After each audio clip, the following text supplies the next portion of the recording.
ವೈದ್ಯ ವೃತ್ತಿಯಲ್ಲಿ ಕೂಡ ಹಾಗೆ ನಮ್ಗೆ ಒಂದು ಫಸ್ಟ್ ಒಂದು 10-12 ವರ್ಷ ಬಹಳಷ್ಟು ಸ್ಯಾಕ್ರಿಫೈಸ್ ಮಾಡ್ಬೇಕಾಗ್ತದೆ, ಬಹಳಷ್ಟು ನಾವು ಅದನ್ನ ಸ್ಟಡೀಸ್ ಮಾಡ್ಬೇಕಾಗತ್ತೆ. ನಮಗೆ ಇವತ್ತು ನನಗೆ ಒಂಥರ ಮೈ ರೋಮಾಂಚನ ಆಗುತ್ತೆ ಈ ಇನ್ಸಿಡೆಂಟ್ಸ್ ನೆನ್ಸ್ಕೊಂಡ್ರೆ. ಯಾಕಂತ ಹೇಳಿದ್ರೆ ನಾವೆಲ್ಲ ಆಲ್ಮೋಸ್ಟ್ 4 to 5 hours ಅವತ್ತು OT ಇದ್ವಿ, ಆಪರೇಷನ್ ಥಿಯೇಟರ್. ಎಲ್ಲರ ಜೀವನದಲ್ಲೂ ಈಗ ಒತ್ತಡ ಅನ್ನೋದು ಇದ್ದದ್ದೇ.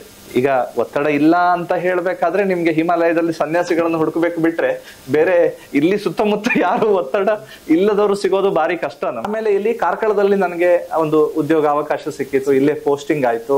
ಸೊ ಈಗ ಕಾರ್ಕಳ ಮತ್ತೆ ಶೃಂಗೇರಿ ಮಧ್ಯೆ ನಮ್ಗೆ ಏನು ಜಾಸ್ತಿ ಡಿಫರೆನ್ಸ್ ಇಲ್ಲ. 2 ತಾಲೂಕ್ ಹೆಡ್ ಕ್ವಾರ್ಟರ್ಸ್, ಇಲ್ಲಿನ ಜೀವನ ಒಂದು ಅಲ್ಲಿದ್ದ ಜೀವನ ಆಲ್ಮೋಸ್ಟ್ ನಮ್ಗೆ ಒಂದು ಹೋಮ್ ಟೌನ್ ಆಗಿ ಇಲ್ಲಿ ಫೀಲಿಂಗ್ ಆಗ್ಲಿಕ್ಕೆ ಸ್ಟಾರ್ಟ್ ಆಯ್ತು. ಆಮೇಲೆ ನನಗೆ ಇಲ್ಲಿಂದ ಹೊರಡ್ಬೇಕಂತ ಅನ್ಸ್ಲೇ ಇಲ್ಲ ಕಾರ್ಕಳ.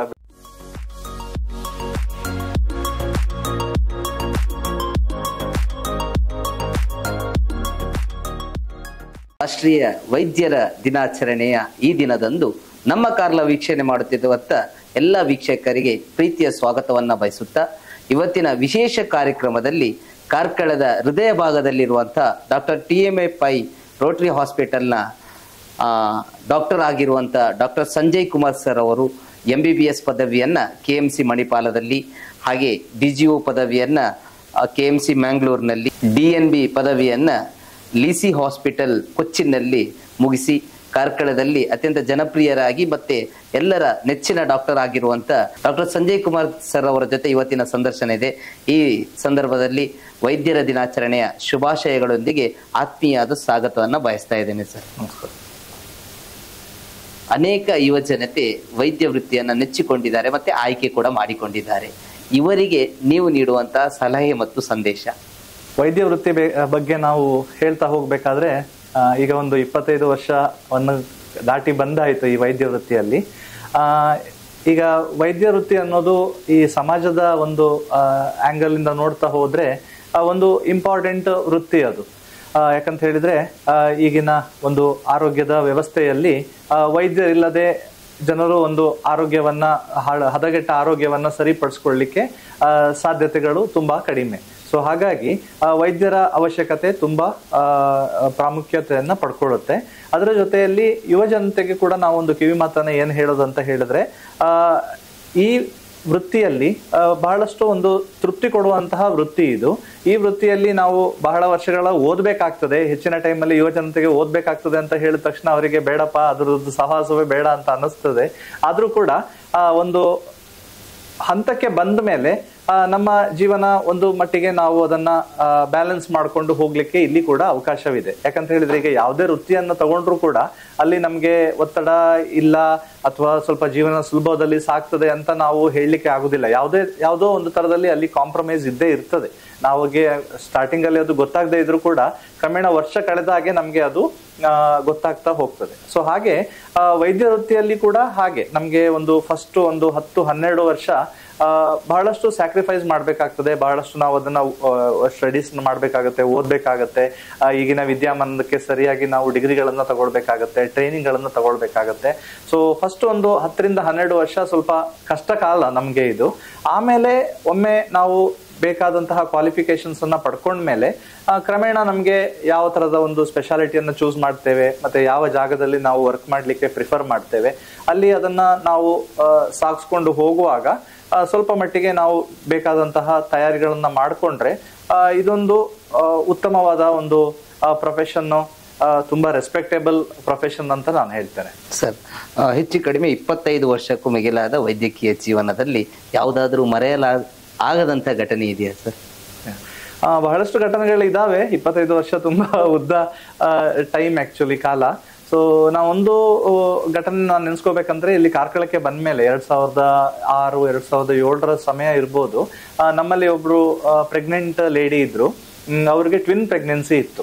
ಸೊ ಟ್ವಿನ್ ಪ್ರೆಗ್ನೆನ್ಸಿ ಆಗಿ ಅವರಿಗೆ ಒಂದು ದಿನ ಸಂಡೇ ಈವ್ನಿಂಗ್ ಸಾಯಂಕಾಲದ ಹೊತ್ತಿಗೆ ಅವರಿಗೆ ಹೆರಿಗೆ ನೋವು ಸ್ಟಾರ್ಟ್ ಆಯ್ತು. ಸೊ ಹೆರಿಗೆ ನೋವು ಸ್ಟಾರ್ಟ್ ಆದ್ಮೇಲೆ ನಾವು ನಾರ್ಮಲ್ ಡೆಲಿವರಿಗೆ ಟ್ರೈ ಮಾಡುವಂತ ನಾರ್ಮಲ್ ಡೆಲಿವರಿಗೆ ಆಗ್ಲಿಕ್ಕೆ ಅವರಿಗೆ ಬಿಟ್ವಿ ನಾವು. ಬಟ್ ಟೈಮ್ ಕಳೆದ ಹಾಗೆ ಏನಾಯ್ತು ಅಂದ್ರೆ ಒಂದು ಮಗುವಿಗೆ ಸ್ವಲ್ಪ ಹೃದಯದ ಬಡಿತದಲ್ಲಿ ಏರುಪೇರು ಆಗ್ಲಿಕ್ಕೆ ಸ್ಟಾರ್ಟ್ ಆಯ್ತು. ಸೊ ಎಮರ್ಜೆನ್ಸಿ ಸಿಸೇರಿಯನ್ಗೆ ಅಂತ ನಾವು ಡಿಸೈಡ್ ಮಾಡಿದ್ವಿ.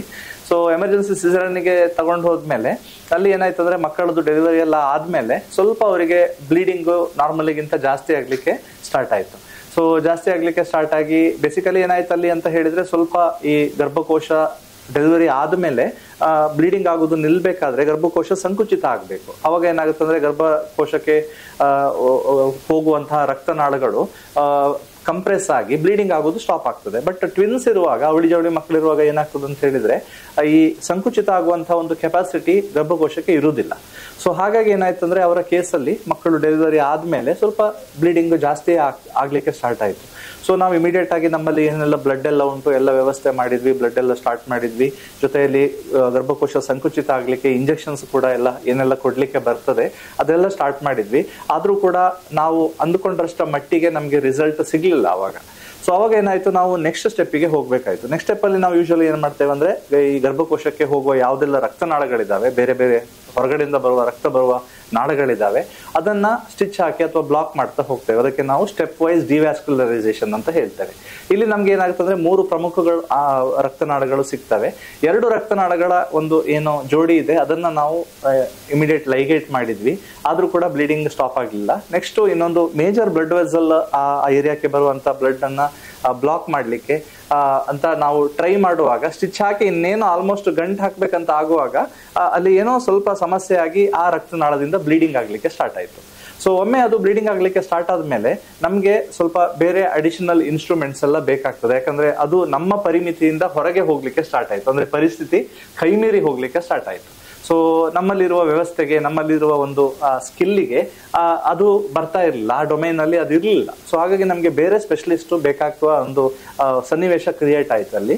ಸೊ ಅದು ಭಾನುವಾರ ಸಾಯಂಕಾಲದ ದಿವಸ ಆಕ್ಚುಲಿ. ಸೊ ಭಾನುವಾರದ ಸಾಯಂಕಾಲದ ದಿವಸ ಅಂತ ಹೇಳಿದ್ರೆ ನಿಮ್ಗೆ ಯಾವುದೇ ಆಸ್ಪತ್ರೆ, ಯಾವುದೇ ಆರೋಗ್ಯ ಸಂಸ್ಥೆಗಳನ್ನ ತಗೊಂಡ್ರೆ ಅಲ್ಲಿ ಮಿನಿಮಮ್ ಮ್ಯಾನ್ ಪವರ್ ಇರುತ್ತೆ ಅವಾಗ. ಯಾಕಂತ ಹೇಳಿದ್ರೆ ಅದು ರಜಾ ದಿವಸ, ಆಸ್ಪತ್ರೆಯಲ್ಲಿ ಯಾರು ಎಮರ್ಜೆನ್ಸಿ ಡ್ಯೂಟಿಯಲ್ಲಿ ಇದ್ದಾರೆ ಅವ್ರು ಮಾತ್ರ ಇರ್ತಾರೆ. ಬೇರೆ ಯಾವುದೇ ತರದ ನಿಮ್ಗೆ ಹೆಲ್ಪ್ ಬೇಕಾದ್ರೆ ಸಿಗೋದು ಸ್ವಲ್ಪ ಕಷ್ಟ.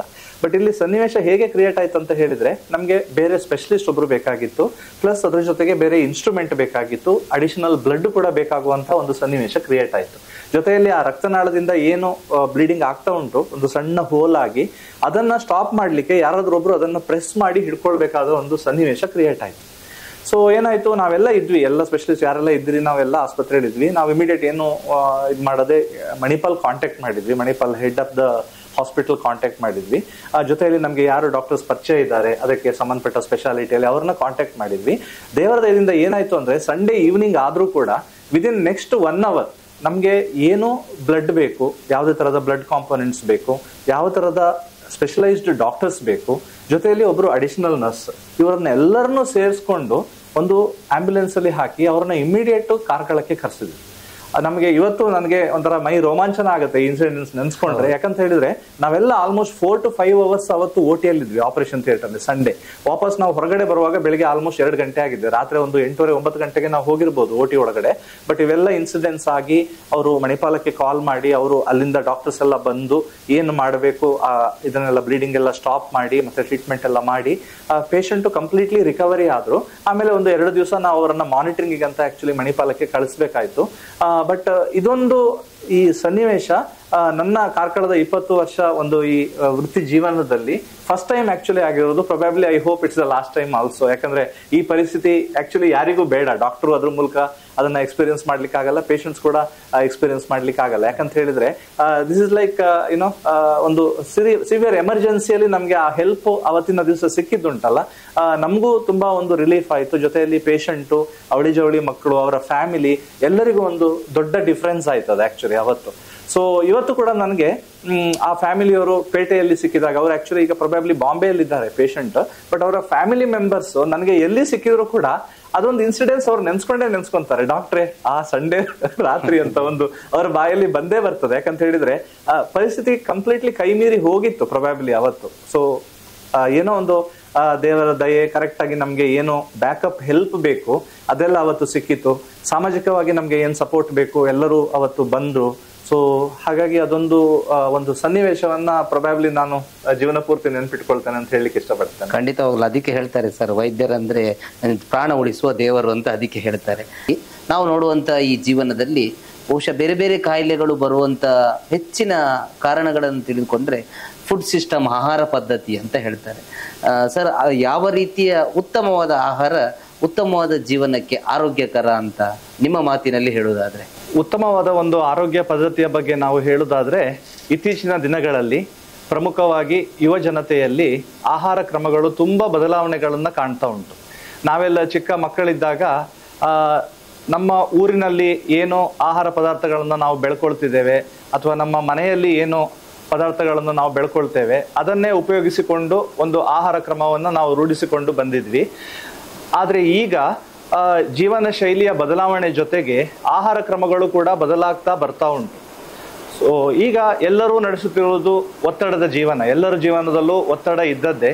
ಹಾಗಾಗಿ ಏನಾಗ್ತದೆ ಅಂದರೆ ಒತ್ತಡದ ಜೀವನದಲ್ಲಿ ನಮಗೆ ಸುಲಭವಾಗಿ ಯಾವುದು ಆಹಾರಗಳು ಸಿಗ್ತವೆ ಅದನ್ನು ಒಂದು ಯೂಸ್ ಮಾಡುವಂತಹ ಒಂದು ಪ್ರಾಕ್ಟೀಸಿಗೆ ನಾವೆಲ್ಲ ಬಂದಿದ್ದೇವೆ. ಸುಲಭವಾಗಿ ಸಿಗುವಂಥ ಆಹಾರಗಳಂತ ಹೇಳಿದರೆ ಒಂದು ಪ್ಯಾಕೇಜ್ಡ್ ಫುಡ್ಸ್, ಅಂದರೆ ಜನರಲ್ ಸ್ಟೋರ್ಸಲ್ಲಿ ನಿಮಗೆ ಪ್ಯಾಕಿಂಗ್ ಆಗಿ ಆಲ್ರೆಡಿ ಬಂದಿರುವಂತಹ ಫುಡ್ಗಳು, ಇನ್ನೊಂದು ಸ್ಟ್ರೀಟ್ ಫುಡ್ಗಳು. ಇದೆರಡು ಅತಿಯಾದ ಸೇವನೆಯಿಂದ ಆಹಾರಕ್ಕೆ ಅಷ್ಟು ಒಳ್ಳೆಯದಲ್ಲ. ಯಾಕಂತ ಹೇಳಿದ್ರೆ ಈ ಪ್ಯಾಕೇಜ್ಡ್ ಫುಡ್ ಅಂತ ಏನಿರ್ತದೆ ಇದರಲ್ಲಿ ಅತಿಯಾಗಿ ಉಪ್ಪಿನ ಅಂಶ ಇರ್ತದೆ, ಅತಿಯಾಗಿ ಸಕ್ಕರೆ ಅಂಶ ಇರ್ತದೆ, ಅತಿಯಾಗಿ ಮೈದಾ ಯೂಸ್ ಮಾಡಿರ್ತಾರೆ, ಮತ್ತೆ ಆರೋಗ್ಯಕ್ಕೆ ಒಳ್ಳೆಯದಲ್ಲದಂತಹ ಆಯಿಲ್ಗಳನ್ನು ಕೂಡ ಅಥವಾ ಎಣ್ಣೆಗಳನ್ನು ಕೂಡ ಇದರಲ್ಲಿ ಉಪಯೋಗ ಮಾಡಿರ್ತಾರೆ. ಮತ್ತೆ ಇನ್ನೊಂದು ನಾವು ಯಾವಾಗಲೂ ನೆನ್ಪಿಟ್ಕೊಳ್ಬೇಕಂತ ಹೇಳಿದ್ರೆ ಈ ಪ್ಯಾಕಿಂಗ್ ಆಗಿರೋ ಆಹಾರ ಪದಾರ್ಥಗಳು ಏನಿದಾವೆ ಅದರ ಶೆಲ್ಫ್ ಲೈಫನ್ನು ಜಾಸ್ತಿ ಮಾಡಲಿಕ್ಕೆ ಅವರು ಪ್ರಿಸರ್ವೇಟಿವ್ಸ್ ಕೂಡ ಯೂಸ್ ಮಾಡಬೇಕಾಗತ್ತೆ. ಸೊ ಇವೆಲ್ಲವೂ ನಮ್ಮ ದೇಹದ ಮೇಲೆ ಯಾವ ಯಾವ ಥರದ ಪರಿಣಾಮಗಳನ್ನು ಬೀಳಿಸ್ತವೆ ಅಂತ ಹೇಳೋದು ಆ ಒಂದು ಮಟ್ಟದಲ್ಲಿ ತುಂಬ ಕಷ್ಟ ಆಗ್ತದೆ. ಬಟ್ ತುಂಬ ವರ್ಷ ನಾವು ಇದೇ ಆಹಾರ ಪದ್ಧತಿಗೆ ಒಗ್ಗಿಕೊಂಡು ಹೋದರೆ ಎಲ್ಲೋ ಒಂದು ಕಡೆ ನಮಗೆ ಬೇರೆ ಬೇರೆ ಥರದ ಕಾಯಿಲೆಗಳು ನಮಗೆ ಬರುವ ಒಂದು ಚಾನ್ಸಸ್ ಜಾಸ್ತಿ ಇರ್ತದೆ. ಸೊ ಹಾಗಾಗಿ ಆದಷ್ಟು ಮನೆಯಲ್ಲೇ ಉತ್ಪಾದನೆ ಮಾಡಿದ ಆಹಾರಗಳನ್ನು ನಾವು ಸೇವಿಸುವುದು ಬಹಳ ಮುಖ್ಯ. ಅದರ ಜೊತೆಗೆ ಆದಷ್ಟು ಹಣ್ಣು ಹಂಪಲುಗಳು ಮತ್ತು ತರಕಾರಿಗಳು ಇವುಗಳನ್ನು ಯಥೇಚ್ಛವಾಗಿ ಸೇವಿಸುವುದರಿಂದ ಸ್ವಲ್ಪ ಮಟ್ಟಿಗೆ ದೇಹಕ್ಕೆ ಆರೋಗ್ಯವಲ್ಲದಂತಹ ಆಹಾರಗಳನ್ನು ಸೇವಿಸುವುದು ಸ್ವಲ್ಪ ಮಟ್ಟಿಗೆ ನಾವು ಅದನ್ನು ಕಡಿಮೆ ಮಾಡಬಹುದು. ಖಂಡಿತವಾಗ್ಲೂ ಸರ್.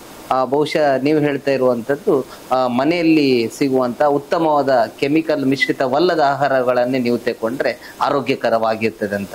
ನೇರವಾಗಿ ನಾನು ಮುಂದಿನ ಪ್ರಶ್ನೆಗೆ ಬರ್ತಾ ಇದ್ದೇನೆ ಸರ್. ಯಾಕಂತ ಹೇಳಿದ್ರೆ ಈಗ ನಾವು ನೋಡ್ತಾ ಇದ್ದೇವೆ ಅತಿ ಹೆಚ್ಚು ಡೆಂಗ್ಯೂ ಪ್ರಕರಣಗಳು ದಾಖಲಾಗ್ತಿವೆ. ಈ ಡೆಂಗ್ಯೂ ಪ್ರಕರಣದಿಂದ ಮುಕ್ತರಾಗಬೇಕಾದ್ರೆ ಅಥವಾ ಅದಕ್ಕೆ ತೆಗೆದುಕೊಳ್ಬೇಕಾದ ಪ್ರಿಕಾಷನ್ಸ್ ಬಗ್ಗೆ ಹೇಳೋದಾದ್ರೆ ಸರ್. ನಮಗೆಲ್ಲ ಗೊತ್ತಿರುವ ಹಾಗೆ ಡೆಂಗು ಒಂದು ಸಾಂಕ್ರಾಮಿಕ ರೋಗ. ಸೊ ಈಗ ಮಳೆಗಾಲ ಶುರುವಾದ ಟೈಮಲ್ಲಿ ಸ್ವಲ್ಪ ಡೆಂಗ್ಯೂನ ಒಂದು ಇನ್ಸಿಡೆನ್ಸ್ ಅಥವಾ ಒಂದು ಅಂಕಿಅಂಶಗಳನ್ನು ನೋಡ್ತಾ ಹೋದ್ರೆ ಡೆಂಗು ಕೇಸಸ್ಗಳು ಜಾಸ್ತಿಯಾಗಿ ನಮಗೆ ಕಾಣಲಿಕ್ಕೆ ಸಿಗ್ತವೆ. ಸೊ ನಮಗೆಲ್ಲ ಗೊತ್ತಿರೋ ಹಾಗೆ ಡೆಂಗು ಒಂದು ಮಾಸ್ಕಿಟೋ ಅಥವಾ ಸೊಳ್ಳೆಯಿಂದ ಹರಡುವಂತಹ ಒಂದು ಕಾಯಿಲೆ. ಸೊ ಈ ಡೆಂಗು ಕೇಸ್ಗಳ ಸಂಖ್ಯೆಗಳನ್ನು ನಾವು ಕಡಿಮೆ ಮಾಡಬೇಕಾದ್ರೆ ನಾವು ಇದು ಹೇಗೆ ಡೆಂಗು ಒಂದು ಹರಡುತ್ತೆ ಅನ್ನೋದನ್ನು ನಾವು ಮೊದಲು ತಿಳ್ಕೊಳ್ಬೇಕಾಗ್ತದೆ. ಅದೇ ಇಂಪಾರ್ಟೆಂಟ್ ಪ್ರಿವೆಂಟಿವ್ ಮೆಷರ್. ಅದಕ್ಕೆ ಮೊದಲನೇದಾಗಿ ನಾವು ಆ ಸೊಳ್ಳೆಗಳ ಬ್ರೀಡಿಂಗ್ ಪ್ಲೇಸಸ್ ಅಂತ ಹೇಳ್ತೀವಿ. ಬ್ರೀಡಿಂಗ್ ಪ್ಲೇಸಸ್ ಅಂತ ಹೇಳಿದ್ರೆ ಆ ಸೊಳ್ಳೆಗಳು ಮೊಟ್ಟೆ ಇಟ್ಟು ಅವು ಬೆಳೆಯುವ ಜಾಗ, ಅವುಗಳ ಸಂಖ್ಯೆ ಜಾಸ್ತಿ ಆಗುವಂತಹ ಜಾಗವನ್ನ ಫಸ್ಟ್ ನಾವು ನೋಡ್ಬೇಕಾಗ್ತದೆ. ನೋಡಿ ಅದನ್ನ ಕ್ಲೀನ್ ಮಾಡೋದ್ರಿಂದ ಸ್ವಲ್ಪ ಮಟ್ಟಿಗೆ ನಾವು ಈ ಡೆಂಗು ಕಾಯಿಲೆಯ ಒಂದು ಹರಡುವುದನ್ನು ನಾವು ಸ್ವಲ್ಪ ಮಟ್ಟಿಗೆ ತಪ್ಪಿಸಬಹುದು. ಹಳೆ ಯೂಸು ಆಗಿರುವಂತಹ ಟೈರ್ಗಳನ್ನ ಅಲ್ಲಿ ಇಲ್ಲಿ ಬಿಸಾಡೋದು, ಹೊರ ಜಾಗದಲ್ಲಿ ಬಿಸಾಡುವುದು, ಅದರ ಒಳಗಡೆ ನೀರು ಸೇರ್ಕೊಳ್ತದೆ. ಅದು ಸ್ಟಾಗ್ನೆಂಟ್ ವಾಟರ್ ಆಗಿರೋದ್ರಿಂದ ಸೊಳ್ಳೆಗಳಿಗೆ ಅಲ್ಲಿ ಬೆಳಿಲಿಕ್ಕೆ ಉತ್ತಮ ಒಂದು ವಾತಾವರಣ ಕ್ರಿಯೇಟ್ ಆಗತ್ತೆ. ಇನ್ನೊಂದು ಪ್ಲಾಸ್ಟಿಕ್ಗಳನ್ನು ನಾವು ಅಲ್ಲಲ್ಲಿ ಬಿಸಾಡುವ ಒಂದು ಅಭ್ಯಾಸ ನಮ್ಮೆಲ್ಲರಿಗೂ ಇದ್ದೇ ಇದೆ. ಅಲ್ಲಿ ಕೂಡ ಅಷ್ಟೇ ಆ ಪ್ಲಾಸ್ಟಿಕ್ ಕವರ್ ಒಳಗಡೆ ನೀರು ಸೇರ್ಕೊಂಡು ಅದು ಕೂಡ ಸೊಳ್ಳೆಗಳು ಬೆಳಿಲಿಕ್ಕೆ ಸಹಾಯ ಆಗ್ತದೆ. ಮೂರನೇದು ವಾಟರ್ ಬಾಟಲ್ಗಳು, ಕ್ಯಾಪ್ ಇಲ್ಲದ ವಾಟರ್ ಬಾಟಲ್ ಒಳಗಡೆ ನೀರು ಹೋಗ್ತದೆ, ಅದ್ರೊಳಗಡೆ ಕೂಡ ಸೊಳ್ಳೆಗಳು ಬೆಳವಣಿಗೆ ಆಗ್ಲಿಕ್ಕೆ ಅವಕಾಶ ಆಗ್ತದೆ. ನಾಲ್ಕನೇದು ಹೂವಿನ ಪಾಟ್ಗಳು, ಅದು ಕೂಡ ಇನ್ನೊಂದು ಜಾಗ. ಹೂವಿನ ಪಾಟ್ಗಳಲ್ಲಿ ಅತಿಯಾದ ನೀರು ನಿಲ್ಲದ ಹಾಗೆ ನಾವು ನೋಡ್ಕೊಳ್ಬೇಕು. ಸೊ ಹಾಗಾಗಿ ಈ ಹೊರಗಡೆ ಪ್ರದೇಶದಲ್ಲಿ ಎಲ್ಲೆಲ್ಲಿ ನೀರು ನಿಲ್ತದೆ ಅಂತ ಒಂದು ಜಾಗಗಳನ್ನು ನಾವು ಸ್ವಚ್ಛವಾಗಿ ಇರಿಸ್ಕೊಳ್ಳೋದ್ರಿಂದ ಸ್ವಲ್ಪ ಮಟ್ಟಿಗೆ ಈ ಸೊಳ್ಳೆಗಳ ಬೆಳವಣಿಗೆಯನ್ನು ನಾವು ಕಡಿಮೆ ಮಾಡಿ ಅದನ್ನ ಹರಡುವುದನ್ನು ನಾವು ತಪ್ಪಿಸ್ಲಿಕ್ಕೆ ಒಂದು ಅವಕಾಶ ಇದೆ. ಇನ್ನೊಂದು ಸೆಲ್ಫ್ ಪ್ರೊಟೆಕ್ಷನ್ ಅಂದ್ರೆ ನಮ್ಮನ್ನು ನಾವು ಸೊಳ್ಳೆಗಳಿಂದ ರಕ್ಷಿಸಿಕೊಳ್ಳುವುದು. ಸೊ ಡೆಂಗು ಹರಡುವ ಸೊಳ್ಳೆಯ ಒಂದು ವಿಶೇಷ ಅಂತ ಹೇಳಿದ್ರೆ ಅದು ಹಗಲು ಹೊತ್ತಲ್ಲಿ ಕೂಡ ನಿಮ್ಗೆ ಕಚ್ತದೆ. ಸೊ ಹಾಗಾಗಿ ನಾವು ಆದಷ್ಟು ಹಗಲೊಟ್ಟಲ್ಲಿ ಕೂಡ ಈ ಡೆಂಗುವಿನ ಸಂಖ್ಯೆಗೆ ಎಲ್ಲಿ ಜಾಸ್ತಿ ಇದೆ, ಈ ಕಾರ್ಕಳ, ಉಡುಪಿ, ಕುಂದಾಪುರ, ನಮ್ಮ ಬೆಲ್ಟ್ ಅಲ್ಲಿ ಡೆಂಗುವಿನ ಸಂಖ್ಯೆ ಯಥೇಚ್ಛವಾಗಿ ಕಾಣ್ಲಿಕ್ಕೆ ಸಿಗ್ತಾ ಉಂಟು ಈ 1 ತಿಂಗಳಿಂದ. ಹಾಗಾಗಿ ನಾವು ಹೊರಗಡೆ ಹೋಗುವಾಗ್ಲೂ ಕೂಡ ಸ್ವಲ್ಪ ಪರ್ಸನಲ್ ಪ್ರೊಟೆಕ್ಷನ್ ಅನ್ನ ತಗೊಳ್ಬೇಕಾಗ್ತದೆ. ಒಂದು ಇಂಪಾರ್ಟೆಂಟ್ ಪರ್ಸನಲ್ ಪ್ರೊಟೆಕ್ಷನ್ ಅಂತ ಹೇಳಿದ್ರೆ ನಾವು ಪ್ಯಾಂಟ್ ಗಳನ್ನ ಧರಿಸೋದು, ಆಂಕಲ್ ಲೆಂತಿನವರೆಗೆ ಪ್ಯಾಂಟ್ ಗಳನ್ನ ಧರಿಸುವುದು ಮತ್ತು ಫುಲ್ ಸ್ಲೀವ್ಡ್ ಬಟ್ಟೆಗಳನ್ನ ಹಾಕೊಳ್ಳೋದು. ಹಾಗೆ ಕ್ಯಾಪ್ಗಳನ್ನು ಕೂಡ, ಕಿವಿಯ ಭಾಗ ಅದನ್ನೆಲ್ಲ ಮುಚ್ಚಲಿಕ್ಕೆ ಸ್ವಲ್ಪ ಮಟ್ಟಿಗೆ ಅವಕಾಶ ಆಗುವ ಹಾಗೆ ಕ್ಯಾಪ್ಗಳನ್ನು ಕೂಡ ಯೂಸ್ ಮಾಡೋದ್ರಿಂದ ಸೊಳ್ಳೆಗಳು ಕಚ್ಚುವುದನ್ನು ಸ್ವಲ್ಪ ಮಟ್ಟಿಗೆ ನಾವು ಕಡಿಮೆ ಮಾಡಬೇಕಾಗತ್ತೆ. ಏನೆಲ್ಲ ಬಾಡಿಯ ಎಕ್ಸ್ಪೋಸ್ಡ್ ಪಾರ್ಟ್ಸ್ ಇದೆ, ಮುಖ್ಯವಾಗಿ ಒಂದು ವಿಶೇಷ ಅಂತ ಹೇಳಿದ್ರೆ ಡೆಂಗು ಸೊಳ್ಳೆಗಳು ಈ ಕೈಯ ಹಿಂಭಾಗ ಅಂದ್ರೆ ಎಲ್ಬೋ ಜಾಯಿಂಟ್ ಮತ್ತೆ ಆಂಕಲ್ ಜಾಯಿಂಟ್ ನಮ್ಗೆ ಕಾಣದಾಗೆ ಕಚ್ತಾವಂತೆ ಅವು. ಸೊ ಹಾಗಾಗಿ ಆ ಜಾಗಗಳ ಬಗ್ಗೆ ನಾವು ಎಕ್ಸ್ಟ್ರಾ ಕೇರ್ಫುಲ್ ಆಗಿ ಇರಬೇಕಾಗ್ತದೆ. ಸೊ ಇನ್ನೊಂದಂತ ಹೇಳಿದ್ರೆ ಮಾಸ್ಕಿಟೋ ರಿಪೆಲೆಂಟ್ಸ್. ಮಾಸ್ಕಿಟೋ ರಿಪೆಲೆಂಟ್ಸ್ ಅಂದ್ರೆ ನಿಮ್ಗೆ ಅಂಗಡಿಯಲ್ಲಿ ನಾವೆಲ್ಲ ಕೇಳಿರ್ಬೋದು, ಓಡೋಮಾಸ್ ಆ ತರದ ಕ್ರೀಮ್ಗಳೆಲ್ಲ ಸಿಗ್ತವೆ. ಅದನ್ನ ನಾವು ಈ ಎಕ್ಸ್ಪೋಸ್ಡ್ ಅಂದ್ರೆ ಬಟ್ಟೆಯಿಂದ ಕವರ್ ಆಗದ ಜಾಗಗಳು ಏನೆಲ್ಲ ಇದಾವೆ ಅಲ್ಲಿಗೆಲ್ಲ ಹಚ್ಕೊಂಡ್ರೆ ಸ್ವಲ್ಪ ಮಟ್ಟಿಗೆ ಆ ಸ್ಮೆಲ್ಲಿಗೆ ಸೊಳ್ಳೆಗಳು ನಿಮ್ಗೆ ಕಚ್ಚುವುದು ಅವಾಯ್ಡ್ ಆಗ್ತದೆ. ಮೂರನೇದು, ಮನೆಯಲ್ಲಿ ಕಿಟಕಿಗಳನ್ನು ಕ್ಲೋಸ್ ಮಾಡಿ ಇಡುವುದು ಅಥವಾ ಅದಕ್ಕೆ ಬೇಕಾದಂತಹ ಸೂಕ್ತವಾದ ಮೆಶ್ಗಳನ್ನ ಉಪಯೋಗ ಮಾಡೋದು. ಮತ್ತೆ ಎಸ್ಪೆಷಲಿ ಮಕ್ಕಳು, ವಯಸ್ಸಾದರು ಇರುವಾಗ ಅವರ ಮಂಚಕ್ಕೆ ಕೂಡ, ಕಾಟಿಗೆ ಕೂಡ ನಾವು ಮೊದಲೆಲ್ಲ ಮಾಸ್ಕಿಟೋ ನೆಟ್ ಅನ್ನ ಹಾಕುವ ಒಂದು ಪದ್ಧತಿ ಇತ್ತು. ಈಗ ಅದು ಹೆಚ್ಚಿನ ಮನೆಗಳಲ್ಲಿ ಕಾಣ್ಲಿಕ್ಕೆ ಸಿಗ್ತಾ ಇಲ್ಲ. ಬಟ್ ಆದ್ರೂ ಕೂಡ ಈ ಒಂದು ಮಳೆಗಾಲದ ಟೈಮಲ್ಲಿ ಎಸ್ಪೆಷಲಿ ಮಕ್ಕಳನ್ನ, ವಯಸ್ಸಾದವರು ಮನೆಯಲ್ಲಿರುವಾಗ ಅಟ್ಲೀಸ್ಟ್ ಅವರ ಮಂಚಕ್ಕಾದ್ರೂ ಸ್ವಲ್ಪ ಮಟ್ಟಿಗೆ ನಾವು ಈ ಸೊಳ್ಳೆ ಪರದೆಯನ್ನು ಉಪಯೋಗಿಸೋದ್ರಿಂದ ಈ ಸೊಳ್ಳೆ ಕಚ್ಚುವುದನ್ನು ನಾವು ಸ್ವಲ್ಪ ಮಟ್ಟಿಗೆ ಅವಾಯ್ಡ್ ಮಾಡಿ ಡೆಂಗು ಹರಡುವುದನ್ನು ತಪ್ಪಿಸ್ಲಿಕ್ಕೆ ಒಂದು ಅವಕಾಶ ಆಗ್ತದೆ. ಮೂರನೇದಾಗಿ, ನಿಮ್ಗೆ ಡೆಂಗು ಸಂಬಂಧಿತ ಸಿಂಪ್ಟಮ್ಸ್ ಇದೆ ಅನ್ಸಿದ್ರೆ, ಅಂದ್ರೆ ದೇಹದಲ್ಲಿ ಏನೋ ಸ್ವಲ್ಪ ಆರೋಗ್ಯ ಒಳ್ಳೆದಿದ್ದಾಗೆ ಇಲ್ಲ, ಜ್ವರ ಬಂದಾಗೆ ಆಗ್ತದೆ, ತುಂಬಾ ಸುಸ್ತಾಗ್ತದೆ, ಅಥವಾ ಹಲ್ಲುಜ್ಜುವಾಗ ಹಲ್ಲಿನಿಂದ ರಕ್ತ ಸೋರ್ತದೆ, ಆ ತರದೆಲ್ಲ ಏನಾದ್ರೂ ನಿಮ್ಗೆ ಅನ್ಈಸಿನೆಸ್ ಏನೋ ಸ್ವಲ್ಪ ಈ ತರದ ಸಮಸ್ಯೆಗಳು ಬಂದಾಗ ಮನೆಯಲ್ಲಿ ಕುತ್ಕೊಳ್ಬೇಡಿ. ತಕ್ಷಣ ಡಾಕ್ಟರ್ ಹತ್ರ ಹೋಗಿ ಒಂದ್ಸಲ ಪರೀಕ್ಷೆ ಮಾಡಿಸ್ಕೊಳ್ಳಿ. ಡಾಕ್ಟರ್ ಸೂಕ್ತ ಅನ್ಸಿದ್ರೆ ನಿಮ್ಗೆ ಡೆಂಗು ಟೆಸ್ಟ್ ಮಾಡ್ತಾರೆ, ಅದಕ್ಕೇನು ತುಂಬಾ ಖರ್ಚಾಗೋದಿಲ್ಲ, ಇಮಿಡಿಯೇಟ್ ಆಗಿ ನಿಮ್ಗೆ ರಿಪೋರ್ಟ್ ಕೂಡ ಸಿಗ್ತದೆ. ಸೊ ಹಾಗಾಗಿ ಡೆಂಗು ಹೌದೋ ಅಲ್ವೋ ಅನ್ನೋದನ್ನು ಪರೀಕ್ಷೆ ಮಾಡ್ಕೊಳ್ಳಿಕ್ಕೆ ಡಾಕ್ಟರ್ ಹತ್ರ ನೀವು ಹೋಗ್ಬೇಕಾಗ್ತದೆ. ಮತ್ತೆ ಕೊನೆಯದಾಗಿ, ಹೆಲ್ತ್ ಡಿಪಾರ್ಟ್ಮೆಂಟ್ನವರು ಎಲ್ಲೆಲ್ಲಿ ಏನು ನೀರು ನಿಲ್ಲುವ ಒಂದು ಸಾಧ್ಯತೆಗಳಿವೆ ಅಲ್ಲಲ್ಲಿ ಸ್ಪ್ರೇಗಳನ್ನ ಮಾಡಿ ಮಾಸ್ಕಿಟೋಗಳನ್ನ ಬೆಳೆಯುವುದನ್ನ ಸ್ವಲ್ಪ ಮಟ್ಟಿಗೆ ಅವರದನ್ನ ಕಡಿಮೆ ಮಾಡ್ತಾ ಬರ್ತಾರೆ. ಈಗ ನಮ್ಮ ಆಸ್ಪತ್ರೆಯಲ್ಲಿ ಕೂಡ ಸುತ್ತಮುತ್ತ ಪ್ರತಿದಿನ ಸಂಜೆ ಹೊತ್ತಿಗೆ ಸ್ಪ್ರೇ ಮಾಡ್ತಾರೆ. ಅದರಿಂದ ಸ್ವಲ್ಪ ಮಟ್ಟಿಗೆ ಈ ಸೊಳ್ಳೆಗಳು ಬೆಳೆಯುವುದನ್ನು ನಾವು ತಕ್ಕ ಮಟ್ಟಿಗೆ ಕಡಿಮೆ ಮಾಡ್ಲಿಕ್ಕೆ ನಮಗೂ ಒಂದು ಅವಕಾಶ ಆಗಿದೆ. ಸೊ ಈ ತರದೆಲ್ಲ ಒಂದು ಬೇರೆ ಬೇರೆ ತರದ ಒಂದು ಮೆಷರ್ಸ್ ಅನ್ನ ತಗೊಳ್ಳೋದ್ರಿಂದ ಪೂರ್ಣ ಅಲ್ಲದಿದ್ರು ಸ್ವಲ್ಪ ಮಟ್ಟಿಗಾದ್ರೂ ನಾವು ಡೆಂಗು ಕೇಸಸ್ ಅನ್ನ ಕಡಿಮೆ ಮಾಡ್ಲಿಕ್ಕೆ ನಮ್ಗೊಂದು ಅವಕಾಶ ಆಗ್ತದೆ. ಖಂಡಿತವಾಗ್ಲೂ ಸರ್. ಯಾಕಂತ ಹೇಳಿದರೆ ಪ್ರಸ್ತುತ ವಿದ್ಯಮಾನದಲ್ಲಿ ಡೆಂಗ್ಯೂ ಕೇಸ್ನ ಪ್ರಚಲಿತ ಇದೆ, ಎಲ್ಲರೂ ಕೇಳ್ತಾ ಇದ್ದಾರೆ, ಅದಕ್ಕೋಸ್ಕರ ಈ ಪ್ರಶ್ನೆಯನ್ನು ಕೇಳಿದೆ. ಮುಂದೆ ಹೇಳೋದಾದ್ರೆ, ತಾವು ಗೈನಕಾಲಜಿಸ್ಟ್ ಇದ್ದೀರಿ ಸರ್. ಇಲ್ಲಿ ಏನಾಗ್ತಾ ಅಂತ ಹೇಳಿದ್ರೆ, ನೀವು ಹೇಳಿದಂಥ ಆಹಾರ ಪದ್ಧತಿಯನ್ನು ಗಮನಿಸಿದ್ರೆ ನಾವು ಒಂದಷ್ಟು ಕೆಮಿಕಲ್ ಯುಕ್ತ ಆಹಾರಗಳನ್ನು ಸೇವಿಸ್ತಾ ಇದ್ದೇವೆ ಅನ್ನೋದು ಗೊತ್ತಿರುವಂಥ ಸತ್ಯ. ಹಾಗಾಗಿ ಈ ನಮ್ಮ ಯೌವನಾವಸ್ಥೆ ಆಗಿರಲಿ, ಬಾಲ್ಯಾವಸ್ಥೆ ಆಗಿರಲಿ, ಅಥವಾ ಮುಪ್ಪಿನಲ್ಲಿ ಆಗಿರಲಿ, ಬೇರೆ ಬೇರೆ ತರಹದ ಜೀವನ ಶೈಲಿಯನ್ನು ಎದುರಿಸ್ತಾ ಬರುವವರು ನಾವು. ಅದಕ್ಕೋಸ್ಕರ ಈಗ ತಾನೇ ಹುಟ್ಟಿದ ಹಸುಗೂಸನ್ನ ಯಾವ ರೀತಿಯಾಗಿ ಸಾಕಬೇಕು, ಪೇರೆಂಟ್ಸ್ ಮಕ್ಕಳ ಬಗ್ಗೆ ಯಾವ ರೀತಿಯಾಗಿ ಪ್ರಿಕಾಷನ್ ತೆಗೆದುಕೊಳ್ಬೇಕು, ಮತ್ತೆ ಮಕ್ಕಳನ್ನ ಯಾವ ರೀತಿಯಾಗಿ ನೋಡ್ಕೊಳ್ಬೇಕು ಅನ್ನೋದನ್ನ ತಾವು ಹೇಳೋದಾದ್ರೆ.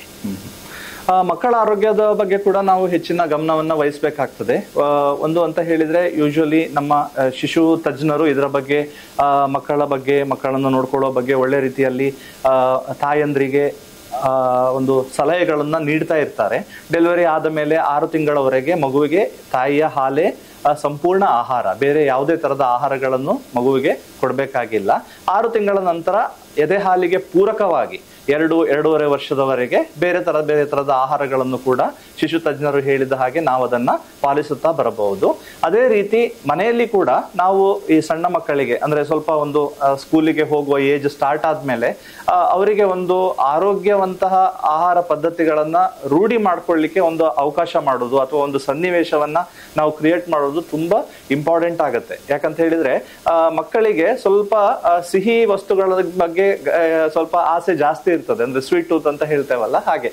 ಸೊ ಯಾವ್ದ್ರಲ್ಲಿ ಸ್ವೀಟ್ ಜಾಸ್ತಿ ಇದೆ ಅದನ್ನ ಸ್ವಲ್ಪ ಜಾಸ್ತಿ ತಿನ್ನುವ, ಮತ್ತೆ ಯಾವ್ದು ಸ್ವಲ್ಪ ಕ್ರಿಸ್ಪಿ ಇರ್ತದೆ, ಕುರುಮ್ ಆಗ್ತದೆ, ಅದನ್ನ ತಿನ್ನೋದು ಸ್ವಲ್ಪ, ಅಥವಾ ಪಿಜ್ಜಾ ಬರ್ಗರ್ ಈ ತರದ ಫುಡ್ಗಳಿಗೆ ಅವರ ಒಲವು ಸ್ವಲ್ಪ ಜಾಸ್ತಿ. ಅಥವಾ ಸ್ವಲ್ಪ ಸಾಫ್ಟ್ ಡ್ರಿಂಕ್ಸ್, ನಮ್ದು ಪೆಪ್ಸಿ ಇರ್ಬೋದು, ಕೋಲಾ ಇರ್ಬೋದು, ಈ ತರದೆಲ್ಲ ನಾವು ಚಿಕ್ಕಲ್ಲಿಂದ ನಾವು ನೋಡ್ಕೊಂಡು ಬಂದಿದ್ದೇವೆ. ಬಟ್ ಏನಾಗುತ್ತೆ ಅಂತ ಹೇಳಿದ್ರೆ ಅವರು ಇದಕ್ಕೆ ಒಂದು ಅಡಿಕ್ಷನ್ ಆಗಿ ಇದೇ ಒಂದು ಆಹಾರ ಕ್ರಮವೇ ಸರಿ ಅಂತ ಆ ಲೈನಲ್ಲೇ ಹೋಗಿ ಬಿಟ್ರೆ ಕ್ರಮೇಣ ಅವರು ಅದನ್ನ ಅವರಿಂದ ತಪ್ಪಿಸೋದು ಸ್ವಲ್ಪ ಕಷ್ಟ ಆಗ್ತಾ ಬರ್ತದೆ. ಹಾಗಾಗಿ ಮನೆಯಲ್ಲಿ ನಾವು ಏನು ಆಹಾರ ಪದಾರ್ಥಗಳನ್ನ ಸೇವಿಸ್ತೇವೆ, ಒಂದು ಆರೋಗ್ಯಕರವಾದಂತಹ ಆಹಾರ ಪದಾರ್ಥಗಳನ್ನು ಸೇವಿಸಿಕೊಂಡು ಬರುವ ಒಂದು ಪದ್ಧತಿ ಏನುಂಟು ಅದನ್ನು ಮಕ್ಕಳು ಕೂಡ ರೂಢಿಸಿಕೊಳ್ಳುವ ಹಾಗೆ ಒಂದು ಮಟ್ಟಕ್ಕೆ ಅವರನ್ನು ಟ್ರೈನಿಂಗ್ ಮಾಡೋದು ಕೂಡ ತುಂಬಾ ಇಂಪಾರ್ಟೆಂಟ್ ಆಗ್ತದೆ. ಈಗ ಒಂದು ಸಣ್ಣ ಉದಾಹರಣೆ ಕೊಡ್ಬೇಕಂತ ಹೇಳಿದ್ರೆ, ಪ್ರಾಯಶಃ ಹಲವು ವರ್ಷಗಳ ಹಿಂದೆ, ಒಂದು 10-12 ವರ್ಷಗಳ ಹಿಂದೆನೆ ನಾವು ಈ ಕೋಕೋ ಕೋಲಾ, ಪೆಪ್ಸಿ ಇವನ್ನ ಕುಡಿಯುವ ಅಭ್ಯಾಸವನ್ನ ನಾವು ಕಂಪ್ಲೀಟ್ ಆಗಿ ಸ್ಟಾಪ್ ಮಾಡಿ ಬಿಟ್ವಿ. ಆಮೇಲೆ ಏನಾಯ್ತು, ನಂತರ ಹುಟ್ಟಿದ 2 ಮಕ್ಕಳಿಗೆ ಕೂಡ ಆ ಒಂದು ಪೆಪ್ಸಿ ಕೋಲಾದ ಎಕ್ಸ್ಪೋಜರ್ ಅನ್ನೋದು ಆಗ್ಲೇ ಇಲ್ಲ. ಸೊ ಇವತ್ತಿನವರೆಗೂ ನನ್ನ ಮಕ್ಕಳು ಯಾವತ್ತೂ ಆ ಪೆಪ್ಸಿ ಕೋಲಾವನ್ನು ಕೇಳಿದ್ದೆ ನನಗೆ ನೆನಪಿಲ್ಲ. ಎಲ್ಲೋ ಅಪರೂಪಕ್ಕೆ ಏನೋ ಒಂದು 2 ವರ್ಷದಲ್ಲಿ ಒಂದು ಸಲ ಯಾವುದೋ ಒಂದು ಪಾರ್ಟಿಯಲ್ಲಿ ಯಾರೋ ಕುಡಿಯುವಾಗ ಸುಮ್ಮನೆ ಒಂಚೂರು ಟೇಸ್ಟ್ ಮಾಡ್ತಾರೆ ಬಿಟ್ರೆ ಆ ಹ್ಯಾಬಿಟಿಗೆ ಅವರು ಇವತ್ತಿನವರೆಗೂ ಬರಲೇ ಇಲ್ಲ, ಒಂದು ಉದಾಹರಣೆ ಕೊಡ್ಬೇಕಂತ ಹೇಳಿದ್ರೆ. ಹಾಗಾಗಿ ನಾವು ಪೇರೆಂಟ್ಸ್ ಆಗಿ ಯಾವುದೇ ತರದ ಒಂದು ಆಹಾರ ಪದ್ಧತಿಯನ್ನ ನಾವು ಅದನ್ನ ಫಾಲೋ ಮಾಡ್ತಾ ಹೋದ್ರೆ ಸ್ವಲ್ಪ ಮಟ್ಟಿಗೆ ಮಕ್ಕಳು ಕೂಡ ಅದನ್ನ ಫಾಲೋ ಮಾಡುವ ಒಂದು ಇದನ್ನ ಕಲ್ತ್ಕೊಳ್ತಾರೆ. ಜೊತೆಯಲ್ಲಿ ಲಾಂಗ್ ರನ್ ನಲ್ಲಿ, ಯಾಕಂತ ಹೇಳಿದ್ರೆ ವರ್ಷಗಳು ಕಳೆದ ಹಾಗೆ ಈ ಅನಾರೋಗ್ಯಕರ ಆಹಾರಗಳನ್ನು ನಾವು ಸೇವಿಸ್ತಾ ಹೋದ್ರೆ ಆದಷ್ಟು ಬೇಗ ನಮ್ಮ ಆರೋಗ್ಯವು ಕೂಡ ಹದಗೆಡುವ ಒಂದು ಪಾಸಿಬಿಲಿಟಿ ಕೂಡ ಇರುತ್ತೆ. ಹಾಗಾಗಿ ಚಿಕ್ಕ ಮಕ್ಕಳು ಇರುವಾಗಲೇ ನಾವು ಅವರಿಗೆ ಸರಿಯಾದ ಆಹಾರ ಪದಾರ್ಥಗಳನ್ನು ಹೇಗೆ ನಾವು ಚೂಸ್ ಮಾಡ್ಕೊಳ್ಬೇಕು, ಜೊತೆಯಲ್ಲಿ ರುಚಿಕರವಾದ ಆಹಾರ ಪದಾರ್ಥಗಳನ್ನು ಕೂಡ ಹೇಗೆ ಮನೆಯಲ್ಲಿ ತಯಾರಿ ಮಾಡ್ಕೊಳ್ಳೋದು, ಇದಕ್ಕೆಲ್ಲ ಅವರನ್ನ ಅದರಲ್ಲಿ ಇನ್ವಾಲ್ವ್ ಮಾಡ್ಕೊಂಡ್ರೆ ಒಂದು ಮಟ್ಟಿಗೆ ನಮ್ಗೆ ವಯಸ್ಸಾದ ಹಾಗೆ ಬರುವ ಕಾಯಿಲೆಗಳನ್ನು ತಡಿಬಹುದು ಅಂತ ಅನಿಸ್ತದೆ. ಖಂಡಿತವಾಗ್ಲು ಇದು ಆಹಾರದ ಪದ್ಧತಿ ಸರ್. ಹಾಗೆ ಸಣ್ಣ ಮಕ್ಕಳಲ್ಲಿ ಬೇರೆ ಬೇರೆ ಈಗ ಸಮಸ್ಯೆಗಳು ಕಾಡ್ತಾ ಉಂಟು. ಶ್ರವಣ ದೋಷ ಆಗಿರ್ಲಿ ಅಥವಾ ಐ ಪ್ರಾಬ್ಲಮ್ ಆಗಿರ್ಲಿ, ಈ ತರದೆಲ್ಲ ಕಾಣ್ತಾ ಉಂಟು. ಬಹುಶಃ ಉಪಯೋಗಿಸುವಂತ ಸಲಕರಣೆ ವಸ್ತುಗಳಿಂದಾಗಿ ಇದೆಲ್ಲ ಬರ್ತಾ ಇದೆ ಅನ್ನೋದು ನಾವು ಸಾಮಾನ್ಯವಾಗಿ ಕೇಳ್ತಾ ಇದ್ದೇವೆ. ಈ ಬಗ್ಗೆ ಹೇಳೋದಾದ್ರೆ ಸರ್? ಪ್ರಾಯಶಃ ನೀವು ನನಗೆ ಕೇಳಿದ ಹಾಗೆ ಮೊಬೈಲ್ ಬಗ್ಗೆ ಡೈರೆಕ್ಟ್ ಆಗಿ ಕೇಳಿದ ಹಾಗೆ ಉಂಟು ನಿಮ್ಮ ಪ್ರಶ್ನೆ ಕೇಳಿದ್ರೆ. ಸೊ ಈಗ ಏನಾಗಿದೆ ಅಂದ್ರೆ ಜನರೇಷನ್ಸ್ ಚೇಂಜ್ ಹೋದ ಹಾಗೆ ಟೆಕ್ನಾಲಜಿ ಕೂಡ ಹಾಗೆ ಇಂಪ್ರೂವ್ಮೆಂಟ್ ಆಗ್ತಾ ಇದೆ. ಸೊ ಹಾಗಾಗಿ ಈಗ ಮೊಬೈಲ್ ಅನ್ನೋದು ಎಲ್ಲರ ಜೀವನದಲ್ಲಿ ಒಂದು ಅವಿಭಾಜ್ಯ ಅಂಗವಾಗಿ ಹೋಗಿದೆ. ಅದು ಹೇಗೆ ಆಗಿದೆ ಅಂದ್ರೆ ಮೊಬೈಲ್ ಅನ್ನೋದು ನಮ್ಮ ದೇಹದ ಒಂದು ಎಕ್ಸ್ಟೆನ್ಷನ್ ಏನೋ ಅನ್ನೋ ಒಂದು ಮಟ್ಟಿಗೆ ನಾವು ಬಂದ್ಬಿಟ್ಟಿದ್ದೇವೆ ಇವಾಗ. ಯಾಕಂದ್ರೆ ಮೊಬೈಲ್ ಇಲ್ಲದ್ರೆ ನಮ್ಮ ಜೀವನವೇ ಇಲ್ಲ ಅನ್ನೋ ಲೆವೆಲ್ಗೆ ಬಂದ್ಬಿಟ್ಟಿದೆ. ಒಂದು 24 ಗಂಟೆ ಮೊಬೈಲ್ ಸ್ವಿಚ್ ಆಫ್ ಮಾಡುವ ಅಂದ್ರೆ ಎಷ್ಟು ಜನ ಅದಕ್ಕೆ ರೆಡಿ ಇದ್ದೇವೆ ಅನ್ನೋದೇ ಒಂದು ದೊಡ್ಡ ಕ್ವಶನ್ ಮಾರ್ಕ್ ಇವಾಗ. ಸೊ ನ್ಯಾಚುರಲಿ ಏನಾಗುತ್ತಂದ್ರೆ ಈಗ ನಾವು ವಯಸ್ಸಾದವರು ಏನು ಅದನ್ನ ಯೂಸ್ ಮಾಡ್ತಾ ಇದ್ದೇವೆ, ಹಾಗೆ ಮಕ್ಕಳು ಕೂಡ ಅದನ್ನ ಕಲ್ತ್ಕೊಂಡು ಬರ್ತಾರೆ. ಯಾಕಂದ್ರೆ ಅವರಿಗೆ ಕೂಡ ಅದರಲ್ಲಿ ಭಯಂಕರ ಏನು ಅಟ್ರಾಕ್ಷನ್ಗಳು, ರೀಲ್ಸ್ ಇರ್ಬೋದು, ವಿಡಿಯೋಸ್ ಇರ್ಬೋದು, ಬೇರೆ ಬೇರೆ ತರದ ಗೇಮಿಂಗ್ ಇರ್ಬೋದು, ಈ ತರದೆಲ್ಲ ಅವರು ನೋಡುವಾಗ ಅವರಿಗೆ ಕೂಡ ಒಂದು ಇದರ ಬಗ್ಗೆ ಒಂದು ಆಸಕ್ತಿ ಇರ್ತದೆ. ಮತ್ತೆ ಇನ್ನೊಂದು ವಿಷಯ ಅಂತ ಹೇಳಿದ್ರೆ, ನಾವೆಲ್ಲ ಚಿಕ್ಕ ಮಕ್ಕಳಿದ್ದಾಗ ತುಂಬಾ ಔಟ್ಡೋರ್ ಗೇಮ್ಸ್, ಅಂದ್ರೆ ಹೊರಗಡೆ ಹೋಗಿ ಆಟ ಆಡೋದು. ನಮ್ಗೆ ಅವಾಗ ಮೊಬೈಲ್ ಇರ್ಲಿಲ್ಲ, ಪಾಸಿಬಲಿ ಕಲರ್ ಟಿವಿ ಕೂಡ ಇರ್ಲಿಲ್ಲ ಆ ಟೈಮಲ್ಲಿ. ಹಾಗೆ ಆಟೋಮೆಟಿಕಲಿ ಏನಾಗ್ತಿತ್ತು ಅಂದ್ರೆ ನಾವೆಲ್ಲ ಮನೆಯಿಂದ ಹೊರಗಡೆ ಹೋಗಿ ಗುಂಪು ಕಟ್ಕೊಂಡು ಎಲ್ಲ ಆಟ ಆಡ್ತಾ ಇದ್ವಿ. ಅದು ನಮ್ಗೆ ಒಂದು ರೀತಿಯಲ್ಲಿ ಬೇರೆ ಬೇರೆ ತರದ ಆರೋಗ್ಯವನ್ನು ಕಾಪಾಡ್ಕೊಳ್ಳಿಕ್ಕೆ, ಸಾಮಾಜಿಕವಾಗಿ ಬೇರೆಯವ್ರ ಜೊತೆ ಬೆರೀಲಿಕ್ಕೆ ತುಂಬಾ ಮಟ್ಟಿಗೆ ಸಹಾಯ ಆಗ್ತಾ ಇತ್ತು. ಬಟ್ ಈಗ ಆ ತರದ ಪದ್ಧತಿಗಳಿಲ್ಲ. ಏನಾಗಿದೆ ಅಂತ ಹೇಳಿದ್ರೆ ಮಕ್ಕಳೆಲ್ಲ ಹೆಚ್ಚಿನ ಟೈಮಲ್ಲಿ ಇಂಡೋರ್ ಅಲ್ಲಿ ಇರ್ತಾರೆ. ಹೆಚ್ಚಿನ ಟೈಮಲ್ಲಿ ಟಿವಿ ಇರ್ಬೋದು, ಲ್ಯಾಪ್ಟಾಪ್ ಇರ್ಬೋದು, ಮೊಬೈಲ್ ಇರ್ಬೋದು, ಟ್ಯಾಬ್ ಇರ್ಬೋದು, ಅದನ್ನೇ ಹೆಚ್ಚಿನ ಟೈಮಲ್ಲಿ ಅದನ್ನೇ ಉಪಯೋಗ ಮಾಡೋದನ್ನ ಅವರು ಅಭ್ಯಾಸ ಮಾಡ್ಕೊಳ್ತಾ ಇದ್ದಾರೆ. ನ್ಯಾಚುರಲಿ ಏನಾಗುತ್ತಂದ್ರೆ ಇದರಿಂದ ಅವರ ಕಣ್ಣಿನ ದೋಷಗಳು ಕಾಣ್ಕೊಳ್ಳುವಂತಹ ಪರಿಸ್ಥಿತಿಗಳು ಇರ್ತದೆ. ಇದಕ್ಕೆಲ್ಲ ನಾವು ಮಕ್ಕಳನ್ನ ಒಂದು ರೀತಿಯಲ್ಲಿ ಅದನ್ನ ಹ್ಯಾಬಿಟ್ ಮಾಡ್ಕೊಳ್ಳೋದು ಹಾಗೆ ಸ್ವಲ್ಪ ಮಟ್ಟಿಗೆ ಅವರನ್ನ ಬೇರೆ ಆಕ್ಟಿವಿಟೀಸ್ ಅಲ್ಲಿ ಎಂಗೇಜ್ ಆಗಿ ಇಟ್ಕೊಂಡು ಅದನ್ನ ನಾವು ಮ್ಯಾನೇಜ್ ಮಾಡ್ಬೇಕಾಗತ್ತೆ. ಇನ್ನು ಯೌವನಾವಸ್ಥೆಯಲ್ಲಿ ಒಂದಷ್ಟು ಯುವ ಜನತೆ ಬೇರೆ ಬೇರೆ ವ್ಯಸನಗಳಿಗೆ ತುತ್ತಾಗ್ತಾ ಇದ್ದಾರೆ, ಅಥವಾ ಬೇರೆ ಬೇರೆ ಫಾಸ್ಟ್ ಫುಡ್ ಏನಂತ ಹೇಳ್ತೇವೆ ಇದಕ್ಕೆ ತುಂಬಾ ಪ್ರಿಯರಾಗಿದ್ದಾರೆ. ಇದರಿಂದ ಒಂದಷ್ಟು ಆರೋಗ್ಯಕರ ಸಮಸ್ಯೆಗಳು ಬರ್ತಾ ಇದೆ.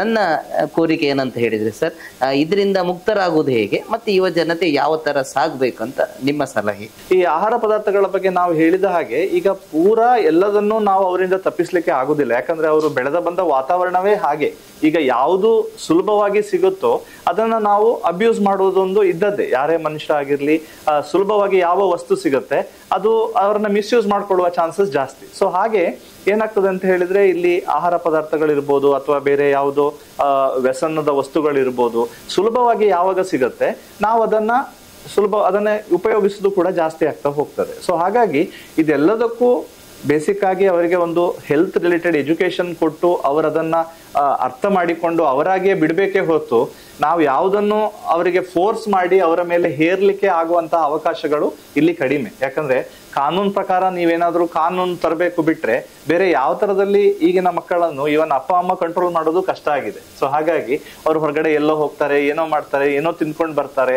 ಇದೆಲ್ಲದರ ಬಗ್ಗೆ ನಮ್ಗೆ ಕಂಟ್ರೋಲ್ ಇರುವುದಿಲ್ಲ.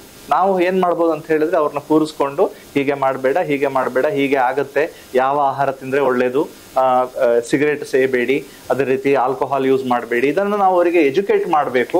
ಸೊ ಅದು ಅವರಲ್ಲಿ ಕೂಡ ಬರಬೇಕು, ಮಕ್ಕಳಲ್ಲಿ ಕೂಡ. ನಮ್ಗೆ ಒಂದು ಮಿನಿಮಮ್ ಒಂದು 60-65 ವರ್ಷನಾದ್ರೂ ಬದುಕಬೇಕು. ಆ 60-65 ವರ್ಷದಲ್ಲಿ ನಾವು ಒಂದು ಹೆಲ್ದಿಯಾಗಿ ಒಂದು ಜೀವನವನ್ನ ಮಾಡಬೇಕು. ತಂದೆ ತಾಯಿ ನಮ್ಗೆ ಕೊಟ್ಟಿರುವ ಈ ಜೀವನ ಒಂದು ಗಿಫ್ಟ್, ಅವರು ನಮ್ಗೆ ಕೊಟ್ಟಿರೋದು. ಈ ದೇಹ ಅನ್ನೋದು ತಂದೆ ತಾಯಿಯವರು ನಮ್ಗೆ ಕೊಟ್ಟಿರುವ ಗಿಫ್ಟ್. ಅದನ್ನ ನಾವು ಹಾಳು ಮಾಡ್ಕೊಳ್ಬಾರ್ದು. ತುಂಬಾ ವರ್ಷಗಳವರೆಗೆ ಅದು ಆರೋಗ್ಯವಾಗಿರ್ಬೇಕು. ಮತ್ತೆ ಈ ಮನುಷ್ಯ ಜನ್ಮ ಅಂತಿದೇನಿದೆ ಇದನ್ನ ನಾವು ಕಂಪ್ಲೀಟ್ ಆಗಿ ಎಂಜಾಯ್ ಮಾಡ್ಬೇಕು. ಒಂದು 25-30 ವರ್ಷಕ್ಕೆ ನಮ್ಮ ಜೀವನ ಮುಗ್ದೋದ್ರೆ ಇನ್ನೊಂದು 25-30 ವರ್ಷ ವೇಸ್ಟ್ ಆಗಿ ಹೋಗ್ತದೆ ಅಂತ ಅನಿಸ್ತದೆ ಕೆಲವೊಮ್ಮೆ. ಹಾಗಾಗಿ ಜೀವನ ಅನ್ನೋದು ಒಂದು ಸ್ಪ್ರಿಂಟ್ ಅಲ್ಲ, ಇದೊಂದು ಮ್ಯಾರಥಾನ್ ಇದ್ದ ಹಾಗೆ. 60-65 ವರ್ಷ ಅಂತ ನಾವು ಬದುಕ್ತೇವೆ ಅಂತ ಇಟ್ಕೊಂಡ್ರು ಕೂಡ ನಿಮ್ಗೆ 60 ವರ್ಷ ಟೈಮ್ ಇದೆ. ಅದರಲ್ಲಿ ನಿಧಾನವಾಗಿ ಎಲ್ಲವನ್ನು ಮಾಡ್ತಾ ಹೋಗಿ. ಗಡಿಬಿಡಿಯಲ್ಲಿ ಯಾವುದೇ ಜೀವನದ ಒಂದು ವಿಷಯಗಳನ್ನ ನೀವು ಗಡಿಬಿಡಿಯಲ್ಲಿ ಮಾಡ್ಬೇಕಂತ ಇಲ್ಲ ಅನ್ನೋದೇ ಒಂದು ನನ್ನ. ಖಂಡಿತವಾಗ್ಲಿ ಸರ್. ನಾನು ಯಾಕೆ ಇದನ್ನ ಮಕ್ಕಳು ಮತ್ತೆ ಯುವಕರ ಕುರಿತಾಗಿ ಕೇಳಿದೆ ಅಂತ ಹೇಳಿದ್ರೆ, ಈ ರೋಗಗಳು ಬರುವಂತ ಸಮಯ ಅದು. ಯಾಕಂತ ಹೇಳಿದ್ರೆ prevention is better then cure ಅಂತಾರೆ. ಸೊ ಕಾಯಿಲೆಗಳು ಬರುವ ಮುಂಚೆ ಅದರ ಎಚ್ಚೆತ್ತುಕೊಂಡ್ರೆ ಉತ್ತಮ ಅನ್ನುವಂತಕ್ಕೋಸ್ಕರ ನಿಮ್ಮ ಹತ್ರ ಈ ಸಲಹೆಗಳನ್ನ ಕೇಳಿದೆ ಸರ್. ಇನ್ನು ಹಿರಿಯರನ್ನ ತಕೊಂಡ್ರೆ ಹೆಚ್ಚಿನದಾಗಿ ನಮ್ಮಲ್ಲೀಗ ಹೆಚ್ಚಿನ ಜನ ಡಯಾಬಿಟಿಸ್ ಆಗಿರ್ಲಿ, ಕಾರ್ಡಿಯಾಕ್ ಪೇಷಂಟ್ ಆಗಿರ್ಲಿ, ಈ ತರ ತುಂಬಾ ಜನ ಇದ್ದಾರೆ. ಇವರು ತಮ್ಮ ವಯಸ್ಸಿನಲ್ಲಿ ಯಾವ ತರಹದ ಪ್ರಿಕಾಷನ್ಸ್ ಅನ್ನ ತೆಗೆದುಕೊಳ್ಬೇಕು? ಯಾಕಂತ ಹೇಳಿದ್ರೆ ಯಾರು ಕೂಡ ಒಂದು ಸೈಕ್ಯಾಟ್ರಿಕ್ ಪ್ರಾಬ್ಲಮ್ಗೆ ಬರಬಾರ್ದು, ಅಯ್ಯೋ ಈ ರೀತಿಯ ಕಾಯಿಲೆ ಬಂತಲ್ಲ ಅನ್ನೋದು. ಯಾಕಂತ ಹೇಳಿದ್ರೆ ಡಯಾಬಿಟಿಸ್ ಇದ್ದವರು ಕೂಡ ಸರಿಯಾದ ಪ್ರಿಕಾಷನ್ಸ್ ತಗೊಂಡು ಫುಡ್ ಸಿಸ್ಟಮ್ ಅನ್ನ ಫಾಲೋ ಮಾಡಿದ್ರೆ ಉತ್ತಮವಾದ ಆರೋಗ್ಯಕರ ಜೀವನವನ್ನೇ ಅವರು ಕೂಡ ಮಾಡಬಹುದು. ಹಾಗಾಗಿ ಇವರಿಗೆ ಸಲಹೆಯನ್ನ ನೀಡುವುದಾದ್ರೆ ಸರ್. ಅದೇ ನೀವು ಹೇಳಿದ ಹಾಗೆ, ಈಗ ಒಮ್ಮೆ ನಿಮ್ಗೆ ಯಾವುದೇ ತರದ ಆರೋಗ್ಯ ಸಮಸ್ಯೆ ಇದೆ ಅಂತ ಗೊತ್ತಾದ್ಮೇಲೆ ನಿಮ್ಗೆ ಆಗಾಗ ವೈದ್ಯರನ್ನ ಕಂಡು ಆ ಏನು ಸಮಸ್ಯೆ ಇದೆ ಅದು ಕಂಟ್ರೋಲ್ ಅಲ್ಲಿ ಉಂಟಾ ಅನ್ನೋದನ್ನ ಅಸೆಸ್ ಮಾಡ್ಕೊಳ್ಳೋದು ತುಂಬಾ ಇಂಪಾರ್ಟೆಂಟ್ ಆಗುತ್ತೆ. ಹೆಚ್ಚಿನ ಟೈಮಲ್ಲಿ ಏನಾಗುತ್ತೆ ಅಂದ್ರೆ, ಒಂದು ಲೇಟ್ ಡಯಾಗ್ನೋಸಿಸ್, ಅಂದ್ರೆ ನಾವು ಆರೋಗ್ಯದ ಬಗ್ಗೆ ಜಾಸ್ತಿ ಕೇರ್ ತಗೊಳ್ಳೋದಿಲ್ಲ. ಹಾಗಾಗಿ ನಾವು ವೈದ್ಯರನ್ನ ಚೆಕಪ್ಗೆ ಮೀಟ್ ಮಾಡಿರೋದಿಲ್ಲ. ಹಾಗಾಗಿ ನಮ್ಗೆ ಇರುವ ಕಾಯಿಲೆಗಳು, ಎಸ್ಪೆಷಲಿ ಹೈಪರ್ ಟೆನ್ಷನ್, ಈ ತರದ ಸಮಸ್ಯೆಗಳು ತುಂಬಾ ವರ್ಷದವರೆಗೆ ಕೆಲವರಿಗೆ ಗೊತ್ತೇ ಇರುವುದಿಲ್ಲ. ಎಷ್ಟೋ ಸಮಯದ ನಂತರ ಅದು ಬೇರೆ ಬೇರೆ ಅಂಗಗಳಿಗೆ ಅದನ್ನು ಹಾನಿ ಮಾಡಿದ ಮೇಲೇನೆ ಕೆಲವೊಮ್ಮೆ ಓಕೆ ಇಷ್ಟು ವರ್ಷ ನನಗೆ ಹೈಪರ್ ಟೆನ್ಷನ್ ಇತ್ತು, ಗೊತ್ತಾಗ್ಲಿಲ್ಲ ಅನ್ನೋದು ಅವರಿಗೆ ಅರ್ಥ ಆಗ್ತದೆ. ಮತ್ತೆ ಕೆಲವೊಮ್ಮೆ ಶುಗರ್ ಕೂಡ ಅಷ್ಟೇ, ಕೆಲವೊಮ್ಮೆ ಹೆಚ್ಚಿನ ಟೈಮಲ್ಲಿ ಸಿಂಪ್ಟಮ್ಸ್ ಬರ್ತದೆ. ತುಂಬಾ ಅತಿಯಾದ ಬಾಯಾರಿಕೆ ಆಗುವುದು, ತುಂಬಾ ಮೂತ್ರ ಹೋಗುದು, ಅಥವಾ ಬಾಯಾರಿಕೆ ಇದು ಹಸಿವು ಆಗುವುದು, ಈ ತರದ ಸಿಂಪ್ಟಮ್ಸ್ಗಳು ಬರ್ಲಿಕ್ಕೆ ಸಾಕು. ಬಟ್ ಕೆಲವೊಮ್ಮೆ ಏನಾಗುತ್ತೆ ಅಂದ್ರೆ, ಸಿಂಪ್ಟಮ್ಸ್ ಬರದಿದ್ದಾಗ ತುಂಬಾ ವರ್ಷದವರೆಗೆ ಈ ಕಾಯಿಲೆ ನಿಮ್ಮ ದೇಹದಲ್ಲಿ ಬೇರೆ ಬೇರೆ ತರದ ಹಾನಿಯನ್ನು ಉಂಟು ಮಾಡುವ ಸಮಸ್ಯೆಗಳು ಇದ್ದೇ ಇರ್ತದೆ. ಸೊ ಹಾಗಾಗಿ ಒಮ್ಮೆ ನಿಮ್ದು ದೇಹದಲ್ಲಿ ಯಾವುದೇ ಒಂದು ತರದ ಆರೋಗ್ಯದ ಸಮಸ್ಯೆ ಇದೆ ಅಂತ ಗೊತ್ತಾದ ಮೇಲೆ ಅದನ್ನ ಒಂದು ಕಂಟ್ರೋಲ್ಗೆ ಇಟ್ಕೊಳ್ಳೋದು. ಅಂದ್ರೆ ಬಿ ಪಿ ಜಾಸ್ತಿ ಇದ್ರೆ ಅದನ್ನ ನಾರ್ಮಲ್ ರೇಂಜ್ ಅಲ್ಲಿ ಇಟ್ಕೊಳ್ಳೋದು. ಶುಗರ್ ಜಾಸ್ತಿ ಇದ್ದಾಗ ಅದಕ್ಕೆ ಡಾಕ್ಟರ್ ಹೇಳಿದ ಹಾಗೆ ನಿಮ್ಮ ಶುಗರ್ ಅನ್ನು ಒಂದು ಕಂಟ್ರೋಲ್ ಅಲ್ಲಿ ಇಟ್ಕೊಳ್ಳೋದು. ಆಹಾರ ಕ್ರಮಗಳನ್ನು ಅದಕ್ಕೆ ಸರಿಯಾಗಿ ನಾವು ಅಡ್ಜಸ್ಟ್ ಮಾಡ್ಕೊಳ್ಳೋದು. ಅದಕ್ಕೆ ಬೇಕಾದಂತಹ ವ್ಯಾಯಾಮಗಳನ್ನ ಮಾಡ್ಕೊಳ್ಳೋದು. ಇದೆಲ್ಲ ಮಾಡ್ಕೊಳ್ಳೋದ್ರಿಂದ ಸ್ವಲ್ಪ ಮಟ್ಟಿಗೆ ಆ ಶುಗರ್ ನಿಂದ ಆಗುವಂತಹ ಕಾಂಪ್ಲಿಕೇಶನ್ ಅನ್ನು ನಾವು ತಡೆಗಟ್ಟಿದ್ರೆ ಪ್ರಾಯಶಃ ನಾವು ಜೀವನವನ್ನು ಒಳ್ಳೆ ರೀತಿಯಲ್ಲಿ ಎಂಜಾಯ್ ಮಾಡ್ಲಿಕ್ಕೆ ಹೆಲ್ಪ್ ಆಗ್ತದೆ. ತುಂಬಾ ವರ್ಷ ನಾವು ಹಾಗೆ ಬದುಕೊಂಡು ಹೋಗ್ಬೋದು ಅಂತ ಕೂಡ ನಾನು. ಖಂಡಿತವಾಗ್ಲು ನನ್ನ ಮುಂದಿನ ಪ್ರಶ್ನೆ ಅದೇ ಆಗಿತ್ತು ಸರ್. ಯಾಕಂತ ಹೇಳಿದ್ರೆ ಒಬ್ಬ ಮನುಷ್ಯನಿಗೆ ಹೈಟ್ ವೈಟ್ ಅನ್ನ ಕ್ಯಾಲ್ಕುಲೇಟ್ ಮಾಡಿ BMI ಅನ್ನೋದನ್ನ ನೋಡ್ತೇವೆ. ಉತ್ತಮವಾದ BMI ಬರಬೇಕಾದ್ರೆ ಉತ್ತಮವಾದ ಆಹಾರದ ಇಮ್ಯುನಿಟಿ ಪವರ್ ಉತ್ತಮವಾಗಿರ್ಬೇಕು. ಅದರ ಜೊತೆಗೆ ಇದೆಲ್ಲ ಒಳ್ಳೆ ರೀತಿಯಿಂದ ಹೋಗ್ಬೇಕಾದ್ರೆ ವ್ಯಾಯಾಮ ಕೂಡ ಮನುಷ್ಯನ ಜೀವನದಲ್ಲಿ ಅತ್ಯಮೂಲ್ಯ. ಅಂಥದ್ರಲ್ಲಿ ಸರ್, ಒಂದು ಮನುಷ್ಯ ಒಂದು ದಿನಕ್ಕೆ ಹೆಚ್ಚು ಅಂದ್ರೆ ಎಷ್ಟು ಹೊತ್ತು ವ್ಯಾಯಾಮಗಳನ್ನ ಮಾಡಬೇಕು ಆರೋಗ್ಯಕರ ಜೀವನಕ್ಕೆ? ಈಗ ಏನಾಗ್ತದೆ ಅಂತ ಹೇಳಿದ್ರೆ, ನೀವು ಮಕ್ಕಳನ್ನು ತಗೊಂಡ್ರೆ ನಾನು ಮೊದಲೇ ಹೇಳಿದ ಹಾಗೆ ಈಗಿನ ಕಾಲದಲ್ಲಿ ಹೆಚ್ಚಿನ ಟೈಮಲ್ಲಿ ಅವರು ಇಂಡೋರ್ಸ್ ಅಲ್ಲಿ ಇರ್ತಾರೆ. ಸೊ ಆದಷ್ಟು ಮಕ್ಕಳನ್ನ ಔಟ್ಡೋರಿಗೆ ಶಿಫ್ಟ್ ಮಾಡೋದು ಒಂದು ಉತ್ತಮವಾದ ಸಲಹೆಯನ್ನ ನಾನು ಹೇಳ್ತೇನೆ. ಯಾಕಂತ ಹೇಳಿದ್ರೆ ಔಟ್ಡೋರಿಗೆ ಹೋದಾಗ ಆಟೋಮೆಟಿಕಲಿ ಅವರಿಗೆ ಅದೇ ಫಿಸಿಕಲ್ ಆಕ್ಟಿವಿಟಿ, ಈಗ ಶಾಲೆಯಲ್ಲಿ ಕೂಡ ಅಷ್ಟೇ ಒಂದು ಪೀರಿಯಡ್ ಫಿಸಿಕಲ್ ಆಕ್ಟಿವಿಟಿಗೆ ಅಂತ ಮೀಸಲಾಗಿಟ್ಟಿರ್ತಾರೆ. ಯಾಕಂತ ಹೇಳಿದ್ರೆ ಮಕ್ಕಳು ಹೊರಗಡೆ ಹೋಗಿ ಆಟ ಆಡ್ಲಿ, ಅದರಿಂದ ಶಾರೀರಿಕವಾಗಿ ಅವರು ಗಟ್ಟಿ ಆಗ್ತಾರೆ, ಪ್ಲಸ್ ಬೇರೆ ಬೇರೆ ಮಕ್ಕಳೊಟ್ಟಿಗೆ ಬೆರೀತಾರೆ, ಸ್ಪೋರ್ಟ್ಸ್ ಸ್ಪಿರಿಟ್ ಬರುತ್ತೆ ಅವರಿಗೆ. ಯಾಕಂತ ಹೇಳಿದ್ರೆ ಯಾವುದೋ ಒಂದು ಸೋಲನ್ನು ಅವರು ಗೇಮ್ ನಲ್ಲಿ ಅವರು ಫೇಸ್ ಮಾಡುವಾಗ ಜೀವನದಲ್ಲಿ ಬರೀ ಗೆಲುವು ಮಾತ್ರ ಅಲ್ಲ, ಸೋಲು ಕೂಡ ನಾವು ಸರಿಸಮನಾಗಿ ನೋಡ್ಬೇಕು ಅನ್ನೋ ಒಂದು ಬುದ್ಧಿಯನ್ನು ಕೂಡ ಅವರು ಕಲಿತಾರೆ. ಸೊ ಹಾಗಾಗಿ ಮಕ್ಕಳಿಗೆ ಮೇನ್ ಅಂತ ಹೇಳಿದ್ರೆ ಆಟ ಆಡೋದೇ ಅವರಿಗೆ ಶಾರೀರಿಕವಾದ ಒಂದು ವ್ಯಾಯಾಮ. ಅವ್ರನ್ನ ಆದಷ್ಟು ಆಟ ಆಡಿಸಿ, ಮಕ್ಕಳಿಗೆ ಸುಸ್ತಾಗೋದೇ ಇಲ್ಲ, ಅವ್ರು ಆಟ ಆಡ್ತಾ ಇರ್ತಾರೆ, ಇಡೀ ದಿನ ಆಟ ಆಡ್ತಿರ್ತಾರೆ ಬಿಟ್ರೆ, ಸೊ ಅವರಿಗೆ ಸುಸ್ತೇ ಆಗೋದಿಲ್ಲ. ಹಾಗಾಗಿ ಅವರಿಗೆ ಒಂದು ವಿಶೇಷ ವ್ಯಾಯಾಮ ಅಂತ ಏನು ಮಕ್ಕಳಿಗೆ ನಾವು ಹೇಳಲಿಕ್ಕೆ ಆಗೋದಿಲ್ಲ. ಬಟ್ ಏನಾಗುತ್ತಂದ್ರೆ ಮಕ್ಕಳ ಎಜುಕೇಶನ್ ಮೇಲೆ ಹೋಗ್ತಾ ಹೋಗ್ತಾ ಅವರು ಒಂದು ಪ್ರೊಫೆಷನಲ್ ಲೆವೆಲ್ಗೆ ಬರುವಾಗ ಆಟೋಮೆಟಿಕಲಿ ಏನಾಗ್ತದಂದ್ರೆ ನಮ್ದೆಲ್ಲ ಜೀವನವು ಒಂದು 4 ಗೋಡೆಗಳ ಮಧ್ಯೆ ಸಾಗ್ಲಿಕ್ಕೆ ಸ್ಟಾರ್ಟ್ ಆಗ್ತದೆ. ಇಲ್ಲಿ ಏನಾಗ್ತದಂದ್ರೆ ಹೆಚ್ಚಿನ ಟೈಮಲ್ಲಿ ನಾವು ನಮ್ಮ ಉದ್ಯೋಗದ ಬಗ್ಗೆ ಗಮನ ಕೊಡ್ತಾ ಹೋಗ್ತೇವೆ. ಸೊ ಸ್ವಲ್ಪ ವರ್ಷಗಳು ಕಳೆದ ಹಾಗೆ ನಮ್ಮ ಇನ್ಕಮ್ ಜಾಸ್ತಿ ಆಗ್ತದೆ, ನಾವೊಂದು ಕಾರ್ ತಗೊಳ್ತೇವೆ. ಸೊ ಅದಾದ್ಮೇಲೆ ಮತ್ತೆ ಏನಾಗುತ್ತೆ ಅಂದ್ರೆ ಮದುವೆ ಆಗ್ತದೆ, ಮಕ್ಕಳಾಗ್ತಾರೆ. ಸೊ ಆಟೋಮೆಟಿಕಲಿ ನಾವು ಇದರಲ್ಲಿ ಎಲ್ಲೋ ಒಂದು ಕಡೆ ಸಿಕ್ಕಾಕೊಳ್ತಾ ಹೋಗ್ತೇವೆ, ಈ ಒಂದು ಬಲೆಯಲ್ಲಿ ಸಿಕ್ಕಾಕೊಳ್ತಾ ಹೋಗ್ತೇವೆ. ಆಟೋಮೆಟಿಕಲಿ ಏನಾಗುತ್ತೆ ನಮ್ದೆಲ್ಲ ಈ ಶಾರೀರಿಕ ಆಕ್ಟಿವಿಟೀಸ್ ಏನಿದೆ ಅದು ಕಡಿಮೆ ಆಗ್ತಾ ಹೋಗ್ತದೆ. ಸೊ ಹಾಗಾಗಿ ನಾವೆಲ್ಲ ಏನ್ ಮಾಡ್ಬೇಕಂತ ಹೇಳಿದ್ರೆ ಕಾನ್ಶಿಯಸ್ ಆಗಿ, ಅಂದ್ರೆ ಮನಪೂರ್ವಕವಾಗಿ ನಾವೆಲ್ಲರೂ ಪ್ರತಿ ದಿವಸ ಒಂದು ಅರ್ಧ ಗಂಟೆನಾದ್ರೂ ವ್ಯಾಯಾಮ ಮಾಡ್ಲಿಕ್ಕೆ ಒಂದು ಟೈಮ್ ಅನ್ನ ಮೀಸಲಾಗಿ ಇಟ್ಕೊಳ್ಬಹುದು. ಈಗ ಕೆಲವರಿಗೆ ಬೆಳಿಗ್ಗೆ ಅವಕಾಶ ಆಗ್ತದೆ, ಕೆಲವರಿಗೆ ಸಂಜೆ ಅವಕಾಶ ಆಗ್ತದೆ. ಈಗ ಕೆಲವರು ಬೆಳಿಗ್ಗೆ ಲೇಟ್ ಆಗಿ ಹೇಳ್ತಾರೆ, ಅವರು ಸಂಜೆ ವ್ಯಾಯಾಮ ಮಾಡ್ಬೋದು. ಸಂಜೆ ಬೇಗ ಮಲಗುವವರು ನನ್ನ ಹಾಗೆ, ನಾನು ಬೆಳಿಗ್ಗೆ 5 ಗಂಟೆಗೆ ಹೇಳ್ತೇನೆ, ಹಾಗಾಗಿ ನನಗೆ ಬೆಳಿಗ್ಗೆನೆ ಬೇಕಾದಷ್ಟು ಟೈಮ್ ಸಿಗ್ತದೆ. ಸೊ ಬೆಳಿಗ್ಗೆನೆ ನಾವು ವ್ಯಾಯಾಮಗಳನ್ನ ಮಾಡ್ಕೊಳ್ಳಿಕ್ಕೆ ಸಾಧ್ಯತೆ ಇದೆ. ಹಾಗಾಗಿ ಮಿನಿಮಮ್ ಒಂದು ಅರ್ಧ ಗಂಟೆ ನಮ್ಮ ಏಜಿನವರಿಗೆ ವ್ಯಾಯಾಮ ಮಾಡ್ಕೊಳ್ಳಿಕ್ಕೆ ಒಂದು ಉತ್ತಮ ಸಲಹೆಯನ್ನ ನಾವು ಕೊಡಬಹುದು. ಇಲ್ಲಿ ವ್ಯಾಯಾಮ ಅಂದ್ರೆ ಏನಪ್ಪಾ ಅಂತ ಹೇಳಿದ್ರೆ ಒಂದು ಸಿಂಪಲ್ ವಾಕಿಂಗ್ ಅಂತ ಹೇಳಿದ್ರೆ ನಿಧಾನವಾಗಿ ಸೋಮಾರಿಯಾಗಿ ಮಾತಾಡ್ಕೊಂಡು ಹರಟೆ ಹೊಡ್ಕೊಂಡು ವಾಕಿಂಗ್ ಮಾಡ್ಕೊಂಡು ಹೋಗೋದಲ್ಲ, ಕೈಯನ್ನು ಬೀಸಿ ಬ್ರಿಸ್ಕ್ ವಾಕಿಂಗ್ ಅಂತ ಹೇಳ್ತೇವೆ. ಅದು ಆರೋಗ್ಯಕ್ಕೆ ತುಂಬಾ ಇಂಪಾರ್ಟೆಂಟ್. ಅದರ ಜೊತೆಗೆ ನೀವು ಬೇಕಾದ್ರೆ ಸೈಕಲ್ ರೈಡಿಂಗ್ ಮಾಡ್ಬೋದು, ಅದ್ರ ಜೊತೆಗೆ ವ್ಯಾಯಾಮಗಳನ್ನು ಅಂದ್ರೆ ಸ್ವಿಮ್ಮಿಂಗ್ ಮಾಡ್ಬೋದು, ಅಥವಾ ನೆಕ್ಸ್ಟ್ ಯಾವುದೇ ತರಹದ ಟೇಬಲ್ ಟೆನ್ನಿಸ್, ಶಟಲ್ ಈ ತರದ ಆಟಗಳನ್ನ ಆಡ್ಬೋದು. ಸೊ ಇವೆಲ್ಲ ನೀವು ರೂಢೀಕರಿಸಬಹುದು. ಇನ್ನೊಂದು ವಿಷಯ ಅಂತ ಹೇಳಿದ್ರೆ ನಮ್ಮ ವರ್ಕ್ ಪ್ಲೇಸ್ ಅಲ್ಲಿ ನಾವು ಕೆಲಸಕ್ಕೆ ಹೋಗುವಾಗ ಎಷ್ಟೋ ಬಿಲ್ಡಿಂಗ್ ಗಳಲ್ಲಿ ಲಿಫ್ಟ್ ಇರ್ತದೆ. ಸೊ ನ್ಯಾಚುರಲ್ ಟೆಂಡೆನ್ಸಿ ಏನಂದ್ರೆ ಯಾರು ನಡೀತಾರಪ್ಪ ಲಿಫ್ಟ್ ಅಲ್ಲಿ ಹೋಗಿ ಬಿಡುವ, ಬೇಗ ಆಗ್ತದಲ್ಲ ಅಂತ ಅದೊಂದು ನಮ್ಮ ಮನಸ್ಸಲ್ಲಿ ಎಲ್ಲರಿಗೂ ಬರುವುದು ಸಹಜ. ಈಗ ನಾವು ಕೂಡ ಕೆಲವೊಮ್ಮೆ ಹಾಗೆ ಮಾಡ್ತೇವೆ. ಬಟ್ ಏನ್ ಮಾಡ್ಬೋದು ನಾವು ಅಂತ ಹೇಳಿದ್ರೆ ಲಿಫ್ಟಿನ ಬದಲಿಗೆ ಸ್ಟೇರ್ಸ್ ತಗೊಳ್ಬಹುದು. ಸ್ಟೇರ್ಸ್ ಅಂತ ಹೇಳಿದ್ರೆ ಮೆಟ್ಟಿಲುಗಳಲ್ಲಿ ಮೇಲೆ ಹತ್ತಿ ಹೋಗೋದ್ರಿಂದ ಅದೇ ಒಂದು ನಿಮ್ಗೆ ಸಬ್ ಕಾನ್ಶಿಯಸ್ ಲೆವೆಲ್ ಅಲ್ಲಿ ಒಂದು ವ್ಯಾಯಾಮ ಆಗಿ ಹೋಗಿರ್ತದೆ, ನಿಮ್ಗೆ ಗೊತ್ತಾಗೋದಿಲ್ಲ. ಮತ್ತೆ ಇನ್ನೊಂದು ಇಂಪಾರ್ಟೆಂಟ್ ವಿಷಯ ಅಂತ ಹೇಳಿದ್ರೆ ಈಗ ತುಂಬಾ ಟೈಮ್ ನಾವು ಕೂತ್ಕೊಂಡೇ ಕೆಲಸ ಮಾಡೋದು ಎಲ್ಲರಿಗೂ ರೂಢಿಯಾಗಿ ಹೋಗಿದೆ. ಹೆಚ್ಚಿನ ಟೈಮಲ್ಲಿ ಆಫೀಸ್ ವರ್ಕ್ ಆಗೋದ್ರಿಂದ ಟೇಬಲ್ ಚೇರ್ ಅಲ್ಲೇ ನಾವು ಒಂದು ಹಗ್ಗ ಕಟ್ಟಿ ಹಾಕಿದ ಹಾಗೆ ಅಲ್ಲೇ ಕೂರುವುದು ಈಗ ಒಂದು ಎಲ್ಲರಿಗೂ ಅಭ್ಯಾಸ ಆಗಿ ಹೋಗಿದೆ. ಇದು ಕೂಡ ತುಂಬಾ ಕೆಟ್ಟದು. ಸೊ ಈಗ sitting is the new smoking ಅಂತ ಹೇಳ್ತಾರೆ. ಅಂತ ಹೇಳಿದ್ರೆ ಮೊದಲು ಧೂಮಪಾನ ಮಾಡೋದ್ರಿಂದ ಏನೋ ಆರೋಗ್ಯಕ್ಕೆ ತೊಂದರೆ ಆಗ್ತಾ ಇತ್ತು, ಈಗ ತುಂಬಾ ಹೊತ್ತು ಕೂರುದ್ರಿಂದನೂ ಕೂಡ ಅದೇ ತರಹದ ತೊಂದರೆಗಳು ಆಗ್ಬಹುದು ಅನ್ನೋದು ಮೆಡಿಕಲ್ ರೆಕಾರ್ಡ್ಸ್ ಅಲ್ಲಿ ಬರ್ತಾ ಇದೆ, ಮೆಡಿಕಲ್ ಒಂದು ಇದರಿಂದ ಸ್ಟಡಿಯಿಂದ.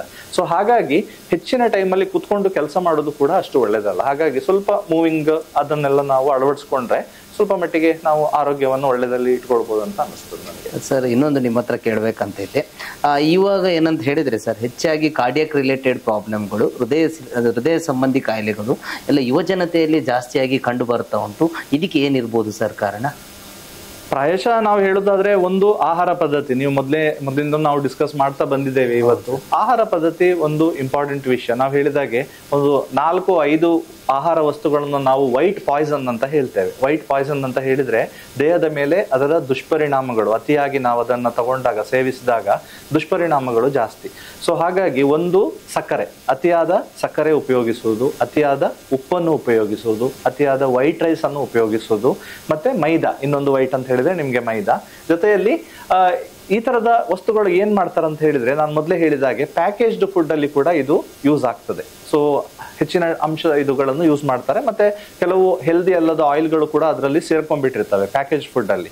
ಸೊ ಹಾಗಾಗಿ ಒಂದು ಈ ಪ್ರಾಸೆಸ್ಡ್ ಫುಡ್ಗಳು, ಪ್ಯಾಕೇಜ್ ಫುಡ್ಗಳು, ಇದರ ಅತಿಯಾದ ಸೇವನೆಯಿಂದ ಪ್ರಾಯಶಃ ಅವರ ದೇಹದ ಮೇಲೆ ಬ್ಲಡ್ಡಿನಲ್ಲಿ ಕೊಲೆಸ್ಟ್ರಾಲ್ ಜಾಸ್ತಿ ಆಗೋದು, ಜೊತೆಗೆ ಬೇಗ ಡಯಾಬಿಟಿಸ್ ಬರೋದು, ಹೈಪರ್ ಟೆನ್ಷನ್ ಬರೋದು, ಈ ತರದ ಸಮಸ್ಯೆಗಳು ಜಾಸ್ತಿ ಆಗ್ತಾ ಇರೋದ್ರಿಂದ ಇಂಡೈರೆಕ್ಟ್ ಆಗಿ ಅವು ಹಾರ್ಟಿನ ಮೇಲೆ ಒಂದು ಪೆಟ್ಟು ಕೊಡ್ತಾ ಇದೆ. ಸೊ ಹಾಗಾಗಿ ಅದು ಒಂದು ಅಂಶವನ್ನ ನಾವಿಲ್ಲಿ ನೋಡ್ಬೇಕಾಗ್ತದೆ. ಇನ್ನೊಂದು ಲ್ಯಾಕ್ ಆಫ್ ಎಕ್ಸರ್ಸೈಸ್. ನಾನು ಮೊದಲೇ ಹೇಳಿದಾಗೆ ಒಮ್ಮೆ ನಮ್ಗೆ ಜಾಬ್ ಸಿಕ್ಕಿ ಸ್ಯಾಲ್ರಿ ಬರ್ಲಿಕ್ಕೆ ಶುರು ಮಾಡಿದ್ಮೇಲೆ ಆಟೋಮೆಟಿಕಲಿ ನಿಮ್ದು ಒಂದು ಏನು ವ್ಯಾಯಾಮಗಳು ಅಥವಾ ದೈಹಿಕವಾಗಿ ಏನು ವ್ಯಾಯಾಮಗಳನ್ನ ನೀವು ಮಾಡ್ತಾ ಇದ್ರಿ ಅದು ಗ್ರಾಜುವಲಿ ಕಡಿಮೆ ಆಗ್ತಾ ಹೋಗ್ತದೆ. ಇದು ಎಲ್ಲರ ಜೀವನದಲ್ಲಿ ನಡೆಯುವಂಥದ್ದು. ಯಾಕಂದ್ರೆ ನನಗೆ ಕೂಡ ನೆನ್ಪುಂಟು, ಮದುವೆಗಿಂತ ಮೊದಲು ನಾವೆಲ್ಲ ರೆಗ್ಯುಲರ್ ಆಗಿ ಜಿಮ್ಮಿಗೆ ಹೋಗ್ತಾ ಇದ್ವಿ, ಏನೇನೋ ಇಲ್ಲಿ ಆಟ ಆಡ್ತಿದ್ವಿ ಕ್ಯಾಂಪಸ್ ಅಲ್ಲಿ. ಯಾವಾಗ ಒಮ್ಮೆ ಮದುವೆ ಆಯ್ತು, ಮಕ್ಕಳಾದ್ರು, ಎಲ್ಲರೂ ನಮ್ಮ ಟೈಮ್ ಅನ್ನು ತಗೊಳ್ಳಿಕ್ಕೆ ಸ್ಟಾರ್ಟ್ ಆಯ್ತು. ಆಟೋಮೆಟಿಕಲಿ ವರ್ಕ್ ಲೋಡ್ ಜಾಸ್ತಿ ಆಯ್ತು. ಮನೆಗೆ ಹೋದ ತಕ್ಷಣ ಕುಟುಂಬದಲ್ಲಿ ಎಲ್ಲ ಸದಸ್ಯರದ್ದು ಪ್ರಯಾರಿಟೀಸ್ ಕೂಡ ಜಾಸ್ತಿ ಆಗ್ತಾ ಬರುವಾಗ ಆಟೋಮೆಟಿಕಲಿ ನಮ್ದು ಎಕ್ಸರ್ಸೈಸ್ ಲೆವೆಲ್ ಕಡಿಮೆ ಆಗ್ತಾ ಬರ್ತದೆ. ಸೊ ಹಾಗಾಗಿ ಇದರಿಂದ ಕೂಡ ನಮ್ಮ ಯುವ ಜನತೆ ಮೇಲೆ ಎಫೆಕ್ಟ್ ಆಗ್ತದೆ. ಮೂರನೇದು ಒತ್ತಡ. ಎಲ್ಲರ ಜೀವನದಲ್ಲೂ ಈಗ ಒತ್ತಡ ಅನ್ನೋದು ಇದ್ದದ್ದೇ. ಈಗ ಒತ್ತಡ ಇಲ್ಲ ಅಂತ ಹೇಳ್ಬೇಕಾದ್ರೆ ನಿಮ್ಗೆ ಹಿಮಾಲಯದಲ್ಲಿ ಸನ್ಯಾಸಿಗಳನ್ನು ಹುಡುಕಬೇಕು ಬಿಟ್ರೆ ಬೇರೆ ಇಲ್ಲಿ ಸುತ್ತಮುತ್ತ ಯಾರು ಒತ್ತಡ ಇಲ್ಲದವರು ಸಿಗೋದು ಭಾರಿ ಕಷ್ಟ ನಮ್ಗೆ. ಸೊ ಹಾಗಾಗಿ ಏನಾಗ್ತದೆ ಅಂತ ಹೇಳಿದ್ರೆ ಕೆಲಸದ ಒತ್ತಡ, ಸೊ ಜೊತೆಯಲ್ಲಿ ಈಗ ಫ್ಯಾಮಿಲಿಯಲ್ಲಿ ಕೂಡ ಅಷ್ಟೇ ನಮ್ಮ ಬೇರೆ ಬೇರೆ ತರದ ಸಮಸ್ಯೆಗಳಿರ್ತದೆ, ಅದರ ಒತ್ತಡಗಳು. ಸೊ ಹೀಗೆ ಬೇರೆ ಬೇರೆ ತರದ ಈ ಒಂದು ಪ್ರೆಷರ್ಗಳು ಏನಿರುತ್ತೆ ಅಥವಾ ಸ್ಟ್ರೆಸ್ ಇರುತ್ತೆ ಲೈಫಲ್ಲಿ, ಅದನ್ನು ಕೂಡ ಈಗ ಯುವ ಜನತೆ ಹೆಚ್ಚಿನ ಇದು ಒಂದು ಎಕ್ಸ್ಪೀರಿಯನ್ಸ್ ಮಾಡ್ತಾ ಇದೆ. ಸೊ ಹಾಗಾಗಿ ಇವೆಲ್ಲ ಒಟ್ಟು ಸೇರಿ ಎಲ್ಲೋ ಒಂದು ಕಡೆ 24 ಗಂಟೆ ನಮಗಾಗಿ ದುಡಿಯುವ ಹೃದಯದ ಮೇಲೆ ಒಂದು ಪೆಟ್ಟನ್ನು ಕೊಡ್ತಾ ಇದೆ ಅಂತ ನನ್ನ ಅನಿಸಿಕೆ. ಸೊ ಖಂಡಿತವಾಗ್ಲೂ ಸರ್, ಡಾಕ್ಟರ್ ರಾಯ್ ಅವರ ಜನ್ಮದಿನದಂದು ಬರ್ತ್ ಅಂಡ್ ಡೆತ್ ಆನಿವರ್ಸರಿ ಆದ ಜುಲೈ 1ರಂದು ರಾಷ್ಟ್ರೀಯ ವೈದ್ಯರ ದಿನಾಚರಣೆಯಾಗಿ ಆಚರಿಸ್ತೇವೆ. ಈ ದಿನದ ಪ್ರಯುಕ್ತ ಕಾರ್ಕಳದ ಹೆಸರಾಂತ ವೈದ್ಯರಾದ ನಿಮ್ಮಲ್ಲಿ ನಿಮ್ಮ ವೈಯಕ್ತಿಕ ಜೀವನದ ಜೊತೆಗೆ ಒಂದಷ್ಟು ಆರೋಗ್ಯಕರವಾದ ಮಾಹಿತಿಗಳನ್ನ ಸಾಮಾನ್ಯ ಜನರಿಗೂ ಕೂಡ ಅರ್ಥ ಆಗುವ ರೀತಿಯಲ್ಲಿ ಬಹಳ ಚೆನ್ನಾಗಿ ಹೇಳಿಕೊಟ್ಟಿದ್ದೀರಿ ಸರ್. ಇಷ್ಟೊತ್ತು ನಮ್ಮ ಈ ಕಾರ್ಯಕ್ರಮದಲ್ಲಿ ಭಾಗವಹಿಸಿದ್ದಕ್ಕೆ ನಮ್ಮ ಕಾರ್ಲ ವತಿಯಿಂದ ತಮಗೆ ಆತ್ಮೀಯವಾದ ಧನ್ಯವಾದಗಳನ್ನ ತಿಳಿಸ್ತಾ ಇದ್ದೇನೆ sir. Thank you very much sir. ಕಡೆಯದಾಗಿ ತಮ್ಮ ವೈದ್ಯ ಜೀವನದ ಸಂತೃಪ್ತಿಯ ಬಗ್ಗೆ ಹೇಳೋದಾದ್ರೆ? ವೈದ್ಯ ಜೀವನದ ಬಗ್ಗೆ ನಾನು ಹೇಳ್ಬೇಕಂತ ಹೇಳಿದ್ರೆ, ಒಂದು ಇಷ್ಟು ಮಟ್ಟಿಗೆ ತೃಪ್ತಿ ಕೊಡ್ಬೇಕು ಅಂತ ಹೇಳಿದ್ರೆ, ಪ್ರಾಯಶಃ ನನಗೆ ಸಂಪೂರ್ಣವಾಗಿ ತೃಪ್ತಿ ಇದೆ ಈ ವೈದ್ಯ ಹುದ್ದೆಯನ್ನ ಅಥವಾ ವೈದ್ಯ ಒಂದು ಪ್ರೊಫೆಷನ್ ಆಗಿ ನಾನು ಚೂಸ್ ಮಾಡಿರೋದಕ್ಕೆ. ನಾವು ಮೂಲತಃ ನಾನು ಶೃಂಗೇರಿಯವನು, ಒಂದು ಹಳ್ಳಿಯಲ್ಲಿ ಬೆಳೆದವರು ನಾವು ಬೇಸಿಕಲಿ ಕೃಷಿ ಸಂಬಂಧ ಇದು ಅಗ್ರಿಕಲ್ಚರ್ ಬೇಸ್ಡ್ ಫ್ಯಾಮಿಲಿ ನಮ್ದು. ತಂದೆ ಅಣ್ಣ ಎಲ್ಲ ಕೃಷಿ ಮಾಡ್ತಾ ಇದ್ರು ಊರಲ್ಲಿ. ನಾವು ಎಲ್ಲ ಹಳ್ಳಿಯಲ್ಲೇ ಬೆಳೆದವರು. ಮೊದಲನೇ 4ನೇ ಕ್ಲಾಸಿನವರೆಗೆ ಹತ್ತಿರದಲ್ಲಿರುವ ಒಂದು ಗೌರ್ಮೆಂಟ್ ಶಾಲೆಗೆ ಹೋಗಿ ಅಲ್ಲಿ ನಾವು ಕಲ್ತದ್ದು. ಆಮೇಲೆ ಕ್ರಮೇಣ ಏನಾಯ್ತು ಅಂದ್ರೆ ನಮ್ಮ ತಂದೆಯವರಿಗೆ ಕುಟುಂಬದಲ್ಲಿ ಯಾರಾದ್ರೊಬ್ರು ವೈದ್ಯರಾಗ್ಬೇಕಂತ ಅವರಿಗೆ ಭಾರಿ ಆಸೆ ಇತ್ತು. ಸೊ ಏನ್ ಮಾಡಿದ್ರು ಅವರು ಅಂತ ಹೇಳಿದ್ರೆ, ಕ್ರಮೇಣ ಅವರು ನನಗೆ ಅದೇ ಒಂದು ದಿಕ್ಕಲ್ಲಿ ಹೋಗುವ ಹಾಗೆ ಅವರು ಹುರಿದುಂಬಿಸ್ತಾ ಬಂದ್ರು. ಸೊ ಪ್ರಾಯಶಃ ನಮ್ಮ ದೊಡ್ಡಪ್ಪ ಕೂಡ ಅಷ್ಟೇ, ಪ್ರಾಯಶಃ ನಾನು 4ನೇ ಕ್ಲಾಸ್ 5ನೇ ಕ್ಲಾಸ್ ಇರುವಾಗ ಅವರು ನನ್ನನ್ನು ಡಾಕ್ಟರ್ ಮಾಡೇ ಬಿಟ್ಟಿದ್ರು ಅವಾಗ. ಯಾಕಂತ ಹೇಳಿದ್ರೆ ಶಾಲೆಯಲ್ಲಿ ಕೂಡ ಚೆನ್ನಾಗಿ ಓದ್ತಾ ಇದ್ದೆ ನಾನು, ಮಾರ್ಕ್ಸು ಚೆನ್ನಾಗಿ ಬರ್ತಾ ಇತ್ತು. ಇನ್ನೊಂದು ವ್ಯವಸ್ಥೆ ಏನಿತ್ತು ಅಂದ್ರೆ ಹಳ್ಳಿಗಳಲ್ಲಿ ಅವಾಗ ಯಾರೇ ಹೊರ ಊರಿಂದ ಟೀಚರ್ ಅಥವಾ ಇವರೆಲ್ಲ ಬರ್ತಾರೆ ಶಾಲೆಗೆ, ಎಸ್ಪೆಷಲಿ ಇವರು ಹೊರ ಊರಿಂದ ಎಲ್ಲ ಬಂದು ಸ್ಟೇ ಮಾಡ್ಲಿಕ್ಕೆ ಜಾಗ ಇಲ್ಲದಿದ್ರೆ ಆ ಹಳ್ಳಿಯ ಮುಖ್ಯಸ್ಥರು ಯಾರಿದ್ದಾರೆ ಅವರ ಮನೆಯಲ್ಲಿ ಅವರು ಉಳ್ಕೊಳ್ಳುವ ಹಾಗೆ ಒಂದು ವ್ಯವಸ್ಥೆ ಇತ್ತು. ಸೊ ಹಾಗಾಗಿ ನಮ್ಮ ದೊಡ್ಡಪ್ಪ ತಂದೆ ಎಲ್ಲ ಆ ಟೈಮಲ್ಲಿ ಬೇರೆ ಬೇರೆ ಸಂಘ ಸಂಸ್ಥೆಗಳ ಮುಖ್ಯಸ್ಥರಾಗಿದ್ದರಿಂದ ಅವರೆಲ್ಲ ನಮ್ಮ ಮನೆಯಲ್ಲಿ ಉಳ್ಕೊಳ್ಳಿಕ್ಕೆ ಅವರಿಗೆಲ್ಲ ಅವಕಾಶ ಇತ್ತು. ಸೊ ಹಾಗಾಗಿ ಏನಾಯ್ತಂದ್ರೆ ಮನೆಯಲ್ಲಿ ಕೂಡ ಒಂದು ವಿದ್ಯಾಭ್ಯಾಸದ ಬಗ್ಗೆ ಗಮನ ಕೊಡುವ ಹಾಗೆ ಈ ಟೀಚರ್ಸ್ನವ್ರು ನೋಡ್ಕೊಳ್ತಾ ಇದ್ರು. ಜೊತೆಯಲ್ಲಿ ಶಾಲೆಯಲ್ಲಿ ಕೂಡ ಹೋದಾಗ ಅಲ್ಲಿ ಕೂಡ ಅವರು ನಮ್ಮ ಮೇಲೆ ಗಮನ ಕೊಡ್ತಾ ಇದ್ರು. ಸೊ ಹಾಗಾಗಿ ಎಲ್ಲೋ ಒಂದು ಕಡೆ ನಾವೊಂದು ಆ ಟ್ರ್ಯಾಕ್ ಅನ್ನ ತಪ್ಪಿ ಹೋಗ್ಲಿಲ್ಲ. ವಿದ್ಯಾಭ್ಯಾಸ ಅನ್ನೋದು ಒಂದು ರೀತಿಯಲ್ಲಿ ಒಂದು ಟ್ರ್ಯಾಕ್ ಅಲ್ಲೇ ನಡೀತಾ ಬಂತು. ಆಮೇಲೆ ಕ್ರಮೇಣ ಏನಾಯ್ತಂದ್ರೆ ಮನೆಯಿಂದ ನನ್ನನ್ನು ಬೇರೆ ಕಡೆ ಹೊರಗಡೆ ಊರಿಗೆ ಕಳಿಸಿದ್ರು ಓದ್ಲಿಕ್ಕೋಸ್ಕರ. ಒಳ್ಳೆ ವಿದ್ಯಾಸಂಸ್ಥೆಗಳಲ್ಲಿ ಎಜುಕೇಶನ್ ಸಿಕ್ಕಿತ್ತು ನಮ್ಗೆ. ಅದೇ ರೀತಿ ಏನಾಯ್ತು ಅಂತ ಹೇಳಿದ್ರೆ ಕೊನೆಗೆ MBBS ಅಂತ ಚಿಕ್ಕಲ್ಲಿಂದಲೂ ನಾವು ಅದನ್ನು ಬಿಟ್ಟು ಬೇರೆ ಯೋಚನೆನೂ ಮಾಡಿರ್ಲಿಲ್ಲ ಆಕ್ಚುಲಿ. ಯಾಕಂದ್ರೆ ಫ್ಯಾಮಿಲಿಯಿಂದ ಅಷ್ಟು ಒಂದು ಟ್ಯೂನಿಂಗ್ ತರ ಆಗಿ ಹೋಗಿಬಿಟ್ಟಿತ್ತು ಅದು, ನೀವು ದೊಡ್ಡಾದ್ಮೇಲೆ ಡಾಕ್ಟರ್ ಆಗ್ಬೇಕು ಅಂತ. ಸೊ ಹಾಗೆ ಅದೇ ಲೈನ್ ಅಲ್ಲಿ ಮನಸ್ಸಲ್ಲಿ ನಡ್ಕೊಂಡು ಬಂತು. ಮತ್ತೆ ಆಮೇಲೆ ಕೊನೆಗೆ ದೇವರ ದಯದಿಂದ ನಮ್ಗೆ PUC ಎಲ್ಲ ಮುಗಿದ ಮೇಲೆ MBBS ಮಾಡ್ಲಿಕ್ಕೆ ಮಣಿಪಾಲದಲ್ಲಿ ಅವಕಾಶ ಸಿಕ್ತು. ಅದು ಕೂಡ ನನ್ಗೆ ಜೀವನದಲ್ಲಿ ಸಿಕ್ಕಿರುವಂತ ಒಂದು ಉತ್ತಮ ಅವಕಾಶ ಅಂತ ನಾನು ದೇವರಿಗೆ ಧನ್ಯವಾದಗಳನ್ನ ಹೇಳ್ತೇನೆ. ಯಾಕಂತ ಹೇಳಿದ್ರೆ ತಂದೆ ಕೂಡ ನೀನು ಓದಿದ್ರೆ ಮಣಿಪಾಲದಲ್ಲೇ ಓದ್ಬೇಕು, ಅವಾಗ ಮಣಿಪಾಲ್ ಸಂಸ್ಥೆ ಅನ್ನೋದು ಒಂದು ದೊಡ್ಡ ಸಂಸ್ಥೆಯಾಗಿ ಸುತ್ತಮುತ್ತ ಯಾವುದೇ ಒಳ್ಳೆಯ ಎಜುಕೇಶನ್ ಸಂಸ್ಥೆಗಳು ಕೂಡ ಇರ್ಲಿಲ್ಲ ನಮ್ಗೆ. ಸೊ ಹಾಗಾಗಿ ಆ ಟೈಮಲ್ಲಿ ಅವ್ರದ್ದು ಕೂಡ ಒಂದು ಆಸೆ ಇತ್ತು, ನನ್ನ ಮಗ ಮಣಿಪಾಲದಲ್ಲೇ MBBS ಓದ್ಬೇಕು ಅಂತ ಹೇಳಿ. ಸೊ ಹಾಗಾಗಿ ಒಮ್ಮೆ MBBS ಗೆ ಜಾಯಿನ್ ಆದ್ಮೇಲೆ ಒಂದು ಮಟ್ಟಿಗೆ ತಂದೆಯವರ ಆಸೆ ಏನಿತ್ತು ಅದನ್ನು ಕೂಡ ಒಂದು ನಾವು ಪೂರೈಸಿದಾಗೆ ಆಯ್ತು. ಆಮೇಲೆ ಅಂತ ಒಂದು ಒಳ್ಳೆಯ ಇನ್ಸ್ಟಿಟ್ಯೂಷನ್ ಅಲ್ಲಿ ಓದ್ಲಿಕ್ಕೆ ಕೂಡ ಅವಕಾಶ ಸಿಕ್ಕಿದ್ದು ಕೂಡ ನಮ್ಗೆ ಒಂದು ಒಳ್ಳೆಯ ಇದಂತ ನಾನು ಹೇಳ್ಬೇಕು. ಯಾಕಂದ್ರೆ ಫಸ್ಟ್ ನಾನು ಮಣಿಪಾಲಲ್ಲಿ ಓದಿದೆ, ಆಮೇಲೆ ಮ್ಯಾಂಗ್ಳೂರಲ್ಲಿ ಓದಿದೆ. ಸೊ ಹಾಗಾಗಿ ಆಲ್ಮೋಸ್ಟ್ ಒಂದು 5.5 + 2 ಒಂದು 7.5 ವರ್ಷ ಮಣಿಪಾಲದ ಗ್ರೂಪಿನಲ್ಲೇ ಒಂದು ಎಜುಕೇಶನ್ ಮಾಡ್ಲಿಕ್ಕೆ ನನಗೆ ಅವಕಾಶ ಸಿಕ್ಕಿತ್ತು. ಅದೆಲ್ಲ ಆದ್ಮೇಲೆ ಸ್ವಲ್ಪ ಒಂದು 2-3 ವರ್ಷ ನಾನು ಹೊರಗಡೆ ಇದ್ದೆ. ಆಮೇಲೆ ಮತ್ತೆ ನಾನು ಮಣಿಪಾಲ್ ಸಂಸ್ಥೆಗೆ ಕೆಲಸ ಮಾಡ್ಲಿಕ್ಕೆ ಬಂದೆ. ಎಲ್ಲ ಡಿಗ್ರಿ ಕ್ವಾಲಿಫಿಕೇಶನ್ಸ್ ಎಲ್ಲ ಸಿಕ್ಕಿದ ಮೇಲೆ ಮಣಿಪಾಲದ ಇದಕ್ಕೆ ಬಂದೆ. ಆಮೇಲೆ ಇಲ್ಲಿ ಕಾರ್ಕಳದಲ್ಲಿ ನನಗೆ ಒಂದು ಉದ್ಯೋಗ ಅವಕಾಶ ಸಿಕ್ಕಿತ್ತು, ಇಲ್ಲೇ ಪೋಸ್ಟಿಂಗ್ ಆಯ್ತು. ಸೊ ಈಗ ಕಾರ್ಕಳ ಮತ್ತೆ ಶೃಂಗೇರಿ ಮಧ್ಯೆ ನಮ್ಗೆ ಏನು ಜಾಸ್ತಿ ಡಿಫರೆನ್ಸ್ ಇಲ್ಲ. 2 ತಾಲೂಕ್ ಹೆಡ್ ಕ್ವಾರ್ಟರ್ಸ್, ಇಲ್ಲಿನ ಜೀವನ ಒಂದು, ಅಲ್ಲಿದ್ದ ಜೀವನ ಆಲ್ಮೋಸ್ಟ್ ನಮ್ಗೆ ಒಂದು ಹೋಮ್ ಟೌನ್ ಆಗಿ ಇಲ್ಲಿ ಫೀಲಿಂಗ್ ಆಗ್ಲಿಕ್ಕೆ ಸ್ಟಾರ್ಟ್ ಆಯ್ತು. ಆಮೇಲೆ ನನಗೆ ಇಲ್ಲಿಂದ ಹೊರಡ್ಬೇಕಂತ ಅನ್ಸ್ಲೇ ಇಲ್ಲ ಕಾರ್ಕಳ ಬಿಟ್ಟು. ಯಾಕಂತ ಹೇಳಿದ್ರೆ ಇಲ್ಲಿಗೆ ಜೀವನಕ್ಕೆ ನಾವು ಒಗ್ಗಿ ಹೋದ್ವಿ. ಸೊ ಇಲ್ಲಿ ಎಲ್ಲ ಸುತ್ತಮುತ್ತಲಿನ ಜನಗಳು, ಇಲ್ಲಿನ ವಾತಾವರಣ ಎಲ್ಲ ನಾವು ಬೆಳೆದ ಬಂದ ವಾತಾವರಣಕ್ಕೆ ಒಂದು ಮ್ಯಾಚ್ ಆಗ್ತಾ ಇದ್ದದ್ರಿಂದ ನಾವಿಲ್ಲೇ ಒಂದು ಜೀವನ ಕಟ್ಕೊಳ್ಲಿಕ್ಕೆ ಇಲ್ಲೇ ಒಂದು ಅವಕಾಶ ಕೂಡ ಆಯ್ತು. ಸೊ ಹಾಗಾಗಿ ಇವೆಲ್ಲ ಒಂದು ರೀತಿಯಲ್ಲಿ ಎಲ್ಲವೂ ಕೂಡಿ ಬಂದ ಹಾಗೆ ಬಂತು ಚಿಕ್ಕಲ್ಲಿಂದನು. ಸೊ ಹಾಗಾಗಿ ನನಗೆ ಕಂಪ್ಲೀಟ್ ಇದು ತೃಪ್ತಿ ಇದೆ ಈ ಪ್ರೊಫೆಷನ್ ಬಗ್ಗೆ. ಇನ್ನು ಅಂತ ಹೇಳಿದ್ರೆ ಕಳೆದ 20 ವರ್ಷದಲ್ಲಿ ನಡೆದ ಯಾವುದೇ ತುಂಬಾ ಅಹಿತಕರ ಘಟನೆಗಳು ನೆನಪಿಗೆ ಬರ್ತಾ ಇಲ್ಲ. ಯಾಕಂತ ಹೇಳಿದ್ರೆ ಪ್ರಾಯಶಃ ಈ ಭಾಗದ ಜನರು ಕೂಡ ನಮ್ಮ ಮೇಲೆ ಅಷ್ಟು ನಂಬಿಕೆ ಇಟ್ಟಿದ್ದಾರೆ, ನಮ್ಮ ಆಸ್ಪತ್ರೆ ಮೇಲೆ ಕೂಡ ಅಷ್ಟು ನಂಬಿಕೆ ಇಟ್ಟಿದ್ದಾರೆ. ಸೊ ಹಾಗಾಗಿ ಎಲ್ಲಿ ಕೂಡ ನಮ್ಗೆ ಈ ಕೆಲಸ ಯಾಕೆ ಬೇಕಪ್ಪ, ಇದೊಂದು ಥ್ಯಾಂಕ್ಲೆಸ್ ಜಾಬ್ ಅಂತ ಪ್ರಾಬಬ್ಲಿ ನಮ್ಗೆ ಅನ್ಸ್ಲೇ ಇಲ್ಲ. ಸೊ ಜನರ ಒಂದು ಏನೊಂದು ಇದಿತ್ತು, ರೆಸ್ಪಾನ್ಸ್ ಇತ್ತು ನಮ್ಮ ಸೇವೆಗೆ. ಅದರಿಂದ ಪ್ರಾಯಶಃ ನಾವು ಇನ್ನೂ ಸಮಾಜಕ್ಕೆ ಒಳ್ಳೇದು ಮಾಡಬೇಕು ಅಂತ ನಾವು ಅದರಲ್ಲೇ ಒಂದು ಪ್ರೋತ್ಸಾಹದಲ್ಲಿ ಮೇಲೆ ಹೋಗ್ತಾ ಹೋದ್ವಿ ಬಿಟ್ರೆ ಯಾವುದೇ ತರದಲ್ಲಿ ನಮ್ಮನ್ನು ಕೆಳಗೆ ಎಳೆಯುವುದು ಅಥವಾ ನಮ್ಮನ್ನು ಒಂದು ಇದು ಮಾಡುವುದು ಆ ತರದಲ್ಲಿ ಇಲ್ಲಿ ಯಾವುದೇ ತರದ ಒಂದು ನಮ್ಗೆ ಎಕ್ಸ್ಪೀರಿಯನ್ಸ್ಗಳು ಸಿಗ್ಲಿಲ್ಲ. ಸೊ ಹಾಗಾಗಿ ಪ್ರಾಯಶಃ ಒಂದು ಮಾತಲ್ಲಿ ಹೇಳ್ಬೇಕಂತ ಹೇಳಿದ್ರೆ ಒಂದು ಸಂಪೂರ್ಣವಾಗಿ ತೃಪ್ತಿ ಕೊಟ್ಟಿರುವಂತಹ ಒಂದು ಊರು, ಒಂದು ಜಾಗ, ಒಂದು ವೃದ್ಧೆ.